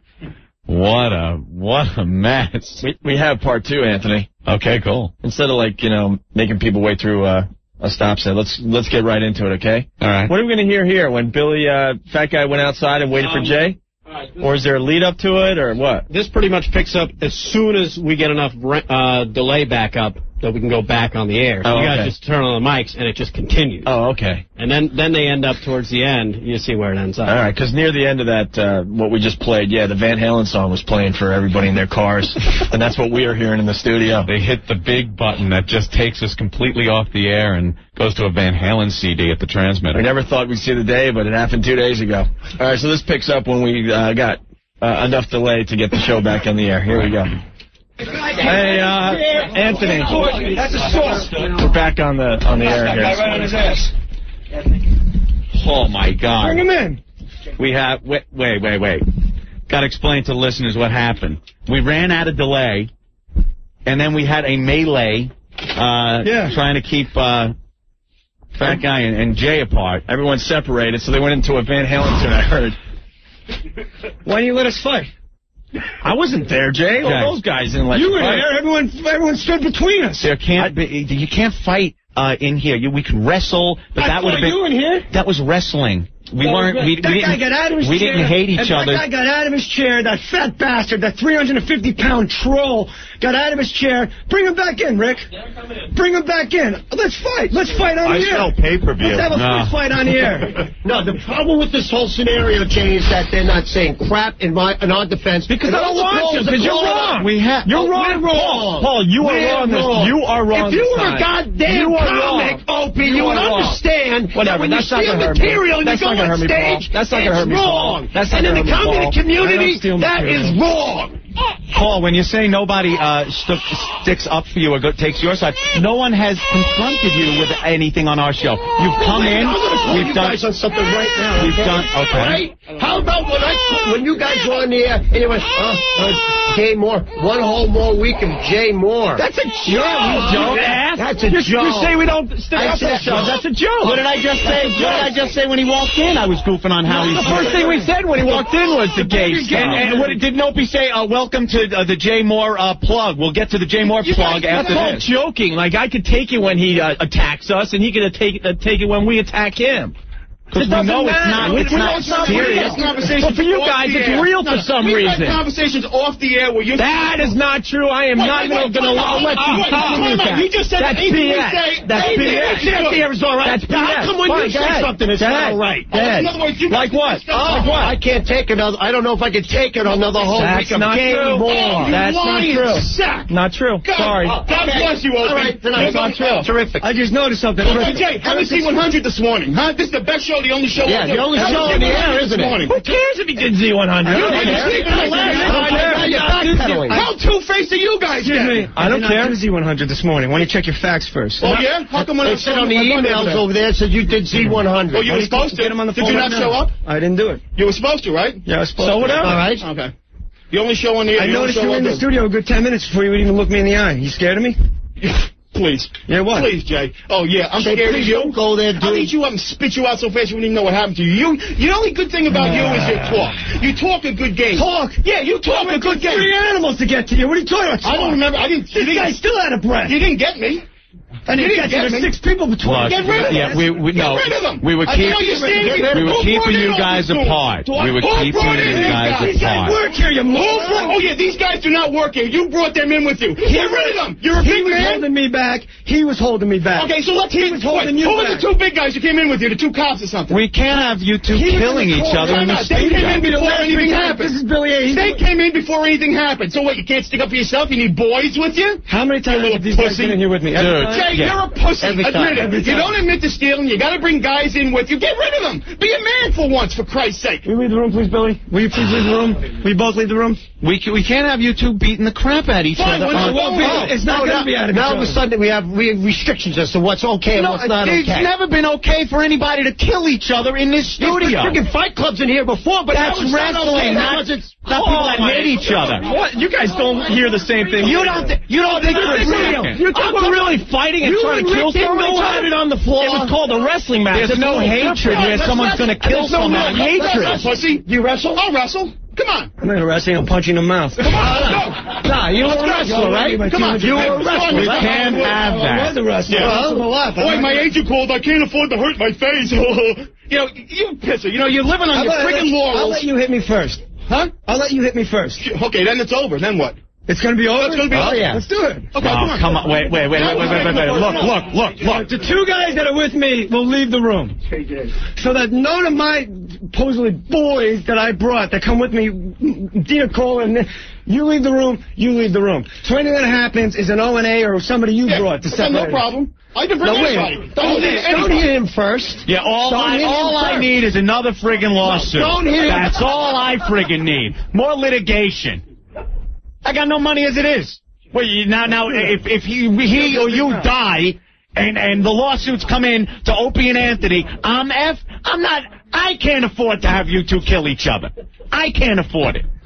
Hey, fat guy, all I know is when I was loading up my right, there was a lot more than those 2 guys between us, pal. Oh, okay. You know what? You talk so good. Yeah. You really talk a good game, Jeff. Look. If you want to kill each other, let's go. Downstairs. Does he work for me? Did I bring him? Did I bring him? You want to sign a release that says...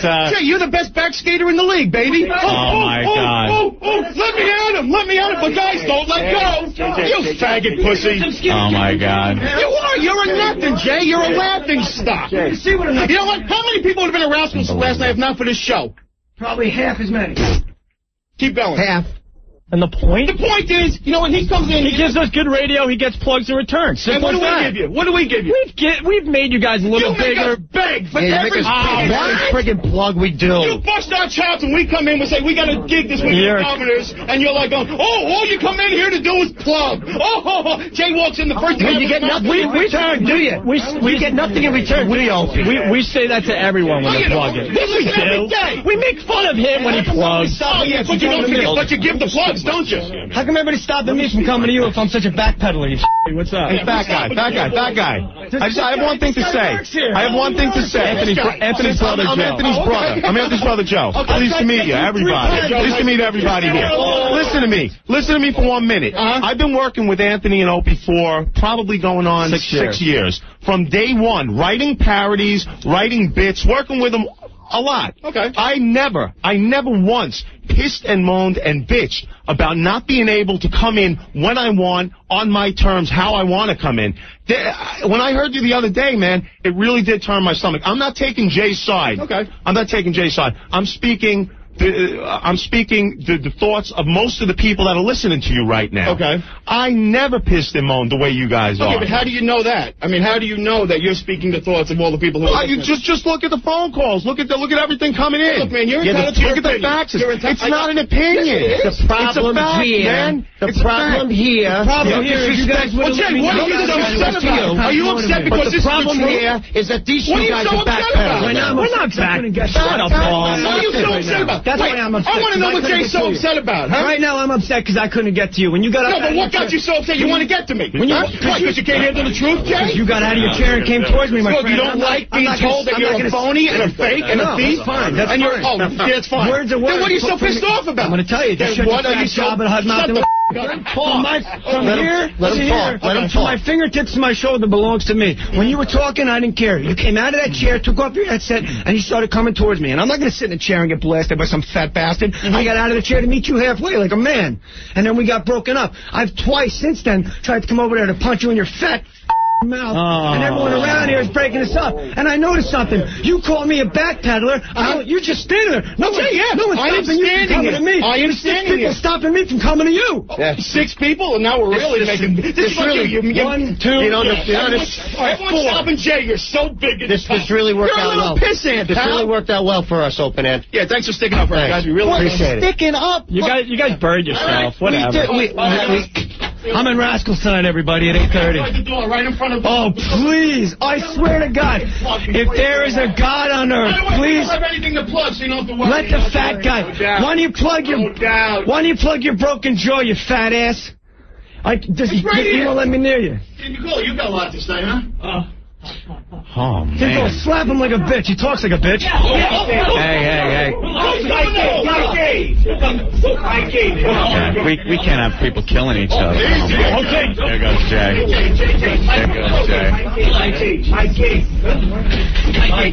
Mike. No bloodshed. Holy smoke. This is like, when are you going to play my parodies? You got more meat in this room. You guys knew this was going to happen. Jay, no effing freaking way. Bodyguards in here. No effing way. You got 8 freaking guys in here keeping me from knocking that guy in his ass. They aren't here for that. I swear to God, we didn't know this was going to happen. And you know where each entrance is. You wait for me one-on-one. I swear to God. Because I got to go to work. Because people. Wait for me outside the studio. Wait for me outside. Outside the studio. I'll be outside the studio in about an hour. Wait for me outside the. Look how he yells when there's 6 people between us. Oh, my God. And that's how it went down 2 days ago. We're back live on the radio. That is just as amazing the second or third time. Isn't that great? Yeah, it's like leftover turkey on Thanksgiving, you know? I picked up so many things listening back to that, man. The adrenaline was flowing, so I wasn't listening to everything they had to say. And, man, they were just out of their freaking minds 2 days ago. Boy, I don't know what I was thinking. Billy and Paul came off like perfectly sane individuals listening back to it with valid points. Could that have possibly been the most ridiculous argument you've ever heard in your life? Pretty much, yes. I mean, when they're arguing about chocolate starfish, by the Cheerio, you stole it. Step back, look at what you're arguing about, step back in. Take a deep breath. Oh, my God. Do you know people in other countries are dying? All right. They would kill each other for a real Cheerio? And that's only like 20 minutes of something that lasted an hour and a half. That's the crazy part about it. And the rest of it was just as intense. I think tomorrow we might have some audio when Billy was just sitting outside the Brooklyn Diner calling the show, just begging Jay to meet him on the street. Classic. For a real 5th grade street fight. Also, my lunchbox. Also, give me my He-Man lunchbox. And Billy would be pissed if someone stole his lunchbox. Yeah, but his lunchbox is in a suitcase. Well, Jay ain't going to be able to lift his suitcase lunchbox. Also, we try to move on with the show, and the phone rings, and it's Fat Guy. Well, I'm out here, pussy, waiting for you. And the crowd is just... you faggot! Right. You faggot! Come on down. I'm waiting. Jay's like, I'm just going to go to the bathroom, that's it. Then Jay runs like Carl Lewis to the elevators. Yeah, because everyone's holding him back. They didn't want him going downstairs. He goes, no, I'm just going to the bathroom. I'm just going down there. He opens the door. He takes like real saunter, kind of 2 real slow steps, and then boom, he runs past the bathroom and goes to the elevators. But there's a slight problem in his plan, because everyone gave chase. Yeah, then he hits the elevator button.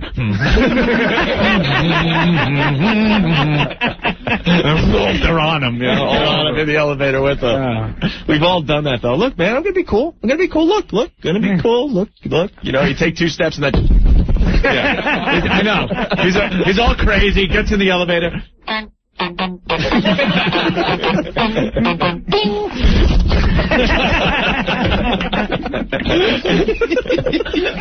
What a madhouse, man. Nuts. So there's a lot of tape to go through, obviously. Rick will probably have some more audio. Because when he's calling the show, just begging Jay to come outside, it's I have to give it to Fat Guy. It's pretty damn funny. It's kind of pathetic, but it's really funny, too. When you watch the video on FoundryMusic.com, and you see Fat Guy sitting there like he's on the phone, and Jay comes out of the revolving door, and it's all on videotape, and Fat Guy just like takes his phone, he sees Jay, he goes, oh, well, I guess I'm going to be fighting. I'll put my phone away. He stands up, and Jay charges at him. It was like he charges back. It was like 2 rams going at each other. And then my other favorite clip is Rick goes water skiing. Yeah. It looks like, because Fat Guy lunged after Jay.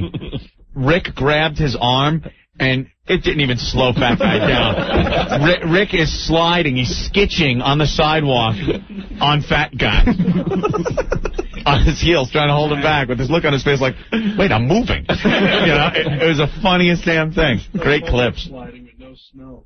Yeah. Who was Billy from 2 days ago? Billy. Yeah, what's up, guys? You're part of Jay's entourage? Yeah, I was there. I was the guy in the back. Yeah. Okay. But I got to tell you, listening to this again, man, whenever you get into a fight, like a couple of days later, you relive it and your heart is pounding. I'm sitting here at home, and I'm like, for those that don't believe it might be real, let me tell you, I was part of the water ski team with Rick trying to hold Fat Guy. I'm telling you, that guy's got some motion. But the water ski team, yeah. Yeah, well, and like Barry said, he did look like a bag of onions, though.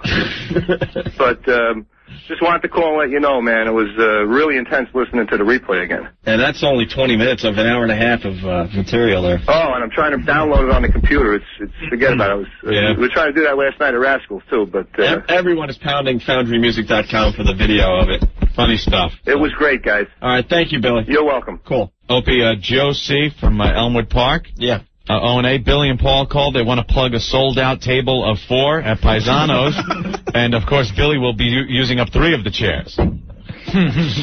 Oh, my goodness. Again, the email coming in, if there was any doubt who came off looking very silly during that whole thing, once again, people just pounding the guys from Airsick. They buried themselves. Why would you do that? Why would you do that? I don't understand.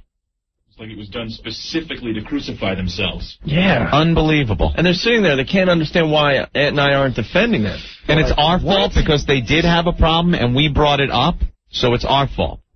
They could have come on, voiced their concern to Jay in another way, told us to go F ourselves, whatever. The one thing, I'm insulted that they just think that we don't have control of our own radio show. Oh, it's going to be gay more all week. Yeah, we just got to deal with it, Like we don't have the balls to stick up for ourselves. I'm really insulted by that because, if we say that on the air, there's definitely sarcasm put to it. Yeah. And we have no problem with people coming in here and taking over for the day. It makes our jobs easier. Stephen Lynch just gave us, 40 minutes of material. That was 40 minutes we didn't have to do anything for. There you go. So we don't care. That's what it's all about. You give us good radio, we give you great plugs. Fat Guy checking in. He's waiting up on the roof to pee on us. Gonna have to watch that. All right. Well, let's take a break. All righty. Rick, is that song ready? Yeah.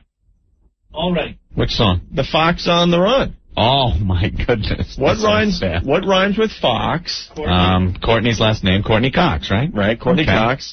So it's on the Nun. Another entry in the most offensive song contest. All right.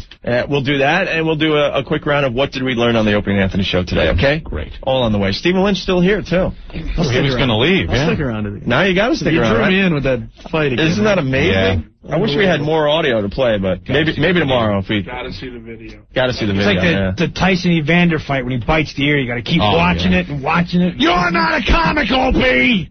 If you were a comic... That doesn't bother me. That doesn't bother me. Was that a classic? That doesn't bother me. That doesn't bother me. That doesn't bother me. Like a robot. If you were a comic, Shecky Green said that in 72.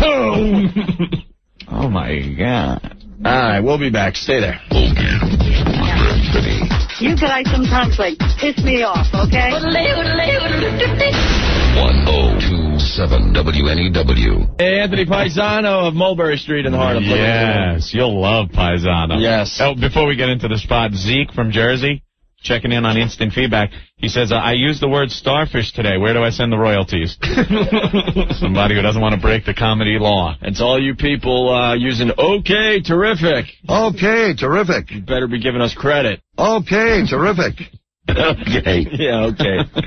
All right, and it's Paisano, Mulberry Street in the heart of Little Italy. We love Paisano. We only learned earlier this week that they have incredible pasta lunch specials at Paisano. Don't forget that. Huge, incredible pasta lunch specials. When you think Paisano, because of what we've been saying, you think they're great atmosphere at night for dinner. You go there, huge portions, made from old world recipes, brought over from Joey himself.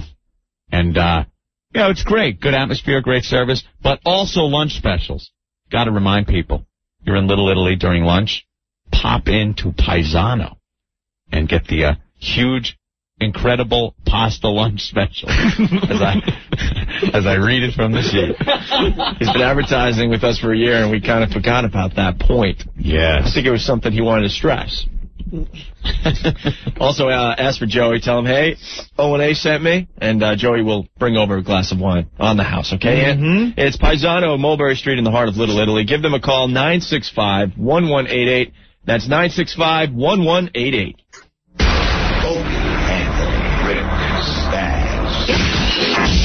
The four morons of the apocalypse. 1027 WNEW.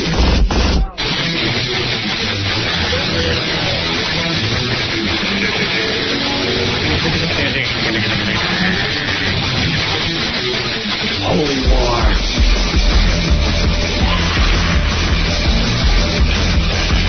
Take a death.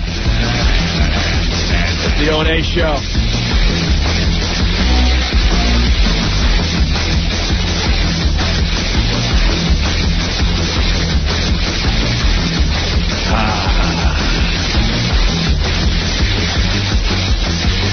Billy Hayes checking in. I'm Jay Moore. Hey, what's up? Hey, what's up, Billy? How you guys doing? How are you? You know who the toughest guy was to hold back? I had fat guy pinned against the wall. That was a piece of cake. Like Barry said, he's a bag of onions.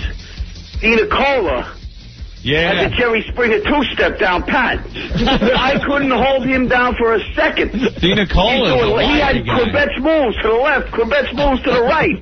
He was all over the place. Couldn't touch him for anything. Yeah, he was slippery, man. He was unbelievable. Both of him and Jay, you couldn't hold it onto either one of them. Jay's that was feet a were bag off of the onions, ground. piece of cake. Jay's feet kept coming off the ground. They had to actually pick him up off the floor so we couldn't get traction. Unbelievable. Dina Cola was unbelievable. Yeah. He was unbelievable. Stephen Lynch still there? Yeah. Get on there. What's up, brother? What's that? What are you doing?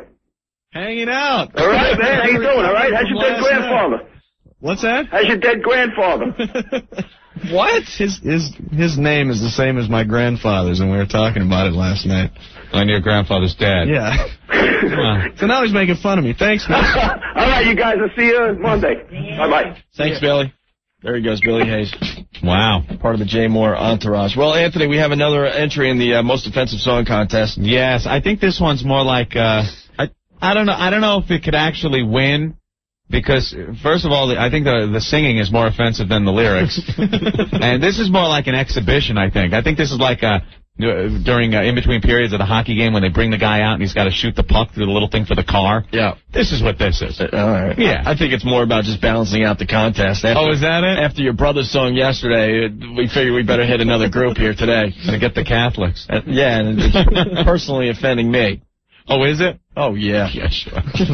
Very offended. Very offended. Do we know who sent this one in? I was hurt. Has his? Saul will never die. Has his. Has his. H-A-Z-H-I-Z. Has his. The song is called Moi on a Nun. Right. Vocals by Pope Paul, spoken word by Fat. Oh, how about that? The Pope sending in a... Oh, no, man. Come on. The word that you is bleeped out a lot here in this song, it's the last name of Courtney Cox from Friends. Right. You know. You'll recognize the song, too. Sweet's classic Fox on the Run. Yeah, it's a favorite when you're driving in your car, right? Trust me, you don't even have to call about the voice in this song. We know it's Fox on the Run. Here it is on the Q. Q104. Latest entry in the most offensive song contest. Here it is. Oh, God. Just wanna have some fun. So I'll go out and rape a nun the way I did before. Okay. Since you're always down on your knees, I'll bend you over and show you how to please by banging your back door. On and on, you scream and everybody comes around and take your habit and hide yourself away. My went in the night. Oh, my God. Oh, my on and on, all night, all day. Oh, yeah, that's good.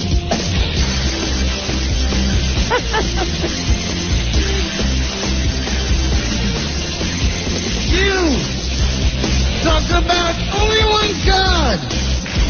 Shut up while I ramrod your son. You dirty, filthy whore. I don't want to see your face. And the clothes you wear are a disgrace. Oh, that's now I will take some more.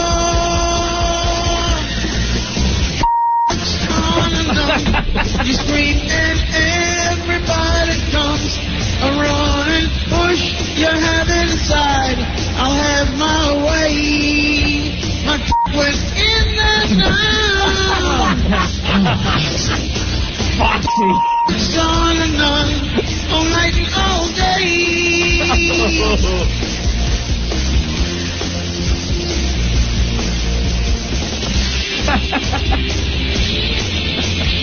Okay, terrific. Okay, terrific. Okay, horrific. Virgil. Got that right, Scott.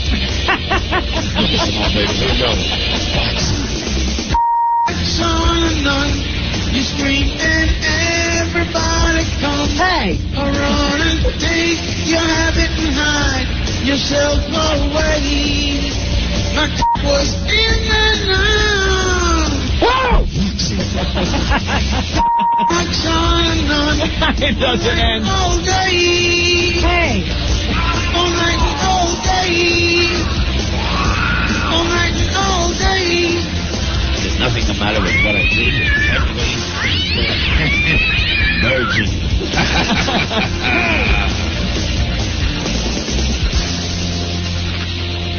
All right, there you have it. You joke. Someone says, oh, my God. Crap, this sounds like someone sodomizing a cat. Has his vocal cords in a knot. That's the latest entry. What was the name of the guy? Contest. Has his. Was it Peter Brady when he joined the Glee Club? Yeah, right. When it's time to change. Oh, great. So offensive, my ears are bleeding. This guy's voice is the most offensive thing ever. Wow. This should be Clinton's theme music. I don't know what they even mean by that. You got to get the other one ready for tomorrow. Guy sounds like me singing when I get it up the balloon notch. All right, and it's time to play What Did We Learn on the Opie and Anthony show today. Uh-huh. I'll throw out the first one. Wayne from New Jersey on the instant feedback. I learned that Spaz's hair gets puffy and wavy after he washes urine out of it. Yeah, we learned that today. I learned a bunch of things about fluid physics from 40 stories up. Yeah. You could actually still hit people. That was amazing. With pee. Well, okay, it's an instant feedback. I can't say who it's from. But it says, today I relearned that Infinity doesn't own Z100, PLJ Jammin', Q104, or Hot 97. Now that one is good. That's true. That's very good. Okay, let's go back to the beginning of the show for that one, but there you go. Tim, what's going on? Hey, Tim. Hello. Hey, what did you learn on the show today? You know what? You want to know what I learned today? I don't. Go ahead. I learned that I'm going to meet Anthony at this goddamn No Doubt concert tonight. You're going too, huh? I'm going. I'm trying to nail this broad. She's got tickets, so I figure I would go and see No Doubt and nail her afterwards. Wear your belly shirt. Yeah. Who do you think you are? I'm sorry. I figured I wear my belly shirt and my khakis. Okay, terrific. Okay, terrific. Okay, guys, terrific. I love you. You guys rock. All right, thank you, Tim. I'll see you. Hey, Ed, I'll see you at the concert. Yeah. Later, man. Rock and roll going down tonight, with no doubt. Let's go to Sarah. Sarah, what did you learn on the show today? I learned I should take a Valium before listening to you guys. Why? It was rough stuff today. Oh, really? My stomach was churning. I heard it all week, and then to hear it again. Yeah. Oh, the fight? I think this is too much stress for Anthony, you know? Huh? Anthony, you know, you're going through litigation. You've got all this stress. I don't know if this fighting's really what you need right now. You got enough fighting in the courtroom, huh? That's okay. I don't care. All right. I got nothing left to lose. Keep it light, you guys. It's getting a little heavy in there. I think you need to bring some women back in. We're doing that tomorrow. All right. Oil wrestling. That'll get the ratings. Oil wrestling. Okay. You guys, you stole that, Opie. And you wouldn't know because you're not a comic. Yeah, you guys picked the wrong day to come in today. Jason said what I learned from the show. Spaz probably peed on himself. Hey, Greg, what's up? Hey. How are you? I learned that sun showers come from invisible clouds around the sun. Very good. And those clouds are eons away. Eons away. Very far. Floating around the sun, of course. I love that stuff. All right. I love that stuff. Hey, I know a guy with the same name as you. Someone very close to me. So. All right, thank you, Greg. Okay. All right, bye. Let's go to John. John, what did you learn on the show today? Well, I learned that in order to get through Spaz, you got to lie about your real name, which is Anthony. Okay. So, and I also learned that whenever anything goes down on your show, music suddenly comes on. Yeah. Yes. When you hear music on the Opie and Anthony show, there's probably bloodshed. Yeah, you know something's going on. Not just any music. When you hear Ain't Talking About Love by Van Halen. Van Halen, we have been taken off the air. Yeah, no intro either. You know, boom. I know, just goes right in the middle of it. All right, thank you. Take it easy, guys. Bye. You're great. All right, let's go to Matt. Matt, you're next on NEW. Hey, how you doing, guys? Great. Is there any way we can get to that CD player? Where is it? It's on a computer. Would that be the funniest damn thing if we put, like, some of the raunchiest material we've ever done in there, so that no matter how bad we get here, they hit the button and it goes to something worse? That could be funny. On the CD. Oh, no! I was thinking, though, instead of, like, Van Halen Ain't Talking About Love, it's got to be something really sappy. Like the fight's going on like crazy. They take the show off the air, and all of a sudden you hear, and they called it puppy love. Something really bad. Really sappy and bad. Yeah, because the Van Halen thing, you might have heard it here. I think I have an example of a real bad sappy song. Okay. So you got your lighter? Okay, terrific. And you got your lighter ready for the song tonight, right? Yeah. You're going to be swaying back and forth? Okay, terrific. Yeah. As you buy the 14-year-old girl's beer at the concert tonight? Yeah. Cheap dates, those 14-year-olds. One beer and they're trash. Stupid! You're so stupid! All right. Virgin. Hey, Anthony, is anybody there? Hey, man, what's up? Shut up. What? Hey, just real quick, what I learned is that Paul and Billy lose all sense of reality when, under severe peer pressure from their friends, their comedy friends, they did the dirty work for all their friends that were complaining. Yeah, that's kind of true. And none of those guys called in to stick up for him. Those are the guys that should have stuck up for him. You know what the funny thing is, though? Like, Paul was saying, you don't know what it's like in the comedy community. That's bull. I know totally what it's like. And you know what it is? There's a bunch of backstabbing, jealous people in comedy. Right. And they all talk about each other. They all talk about how this one stole from this one. And the comedy world continues to spin. If Billy and Paul wanted to get on here and stand by this comedy community, they had to know that no one was going to come and back them up. That's right. It's over, Johnny. No reality. Bye-bye. No sense of reality. Right. That's the first time I heard the whole bit. I freaked. I couldn't believe. Didn't Uncle Milty yell at people, or he was being yelled at years ago because he stole people's material? Uncle Milty. We're talking, how many years ago was this? Before television. I don't even know who Uncle Milty is. See? Milton Berle. Thank you, Matt. Milton Berle. Thanks. Take care. All right, man. Elion's last relative in Cuba. Uncle Milty, and his plane's flying over as we speak. And with that, we got to get the hell out of here, man. Yes. Stephen Lynch, thanks for stopping by. Thanks for having me, guys. Good luck, man. Good luck with the new CD. Yeah. Give us all the info. Everyone patiently waiting for that thing to come out. Yes, I'll let you know. I just hope to leave here today without any bodily harm. Guys. Yeah, please, thanks. Yeah, Jeff Norris will walk us out. He's got karate tattoos. Yeah. You know, it's true. When you make a commitment to tattoo karate stuff on your arm, you better know how to kick ass. You know? And speaking of Jeff Norris, good luck with your ear. Thank you. Okay. Yeah. It looks like it's much better today. Not as red. It's drained. Not as swollen. It's drained. We're doing fine. Okay. And Big Kevin, who was in here for the fight Tuesday, and has been pretty much hanging out ever since. Thank you. Go home. Do you have a home? No, I'm just kidding. See, now he wants to fight. He's running out of the studio. All right. He'll beat you up, man. Let's leave with a little Jay Moore. A quick little bit, and we'll see you guys tomorrow. I believe Kevin Pollak coming in. Oh, yeah? Oil wrestling. He steals material from people. We might have to confront him. And I think Jay Moore stopping by, too, tomorrow. So. Yeah, really? You stole the concept of radio from Tesla. Are you speaking English? You stole that from Homer. Marconi did this years ago. If you were on the radio, you would know that. That doesn't hurt me. I love how insane that whole thing was. An argument about nothing. And we'll have more audio from that, too. The stuff from outside was really good. We just couldn't get to it today. All right?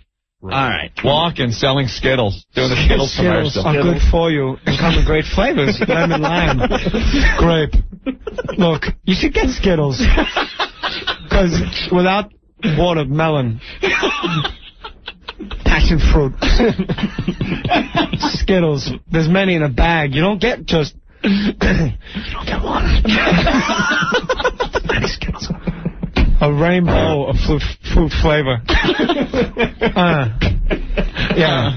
A rainbow of fruit flavor. Forget it. Opie. You're a sick ass man. Anthony. You're not a jackass. You're obviously a stud. The Opie and Anthony Show. It makes me sick. 1027 WNEW. Hey, Anthony, Rockaway Betting. Oh, yeah.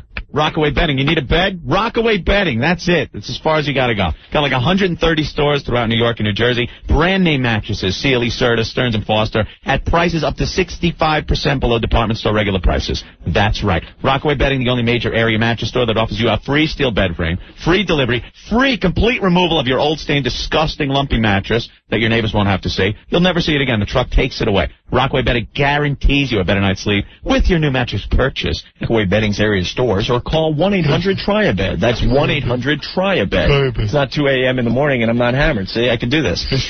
Rockaway Betting, the best and friendliest place to get your new brand name mattress with the best prices and free services. Friendly place, they don't pee on you. Give them a call right now, 1-800-TRY-A-BED. That's 1-800-TRY-A-BED. Rockaway Betting, the official provider of mattresses for Anthony and Jay Moore. Why do these get a mattress? Why did Jay Moore get a mattress? We don't get mattresses. If you knew how to sleep, you'd get one. All right, it's Rockaway Betting. We'll see you guys tomorrow. Thanks for listening.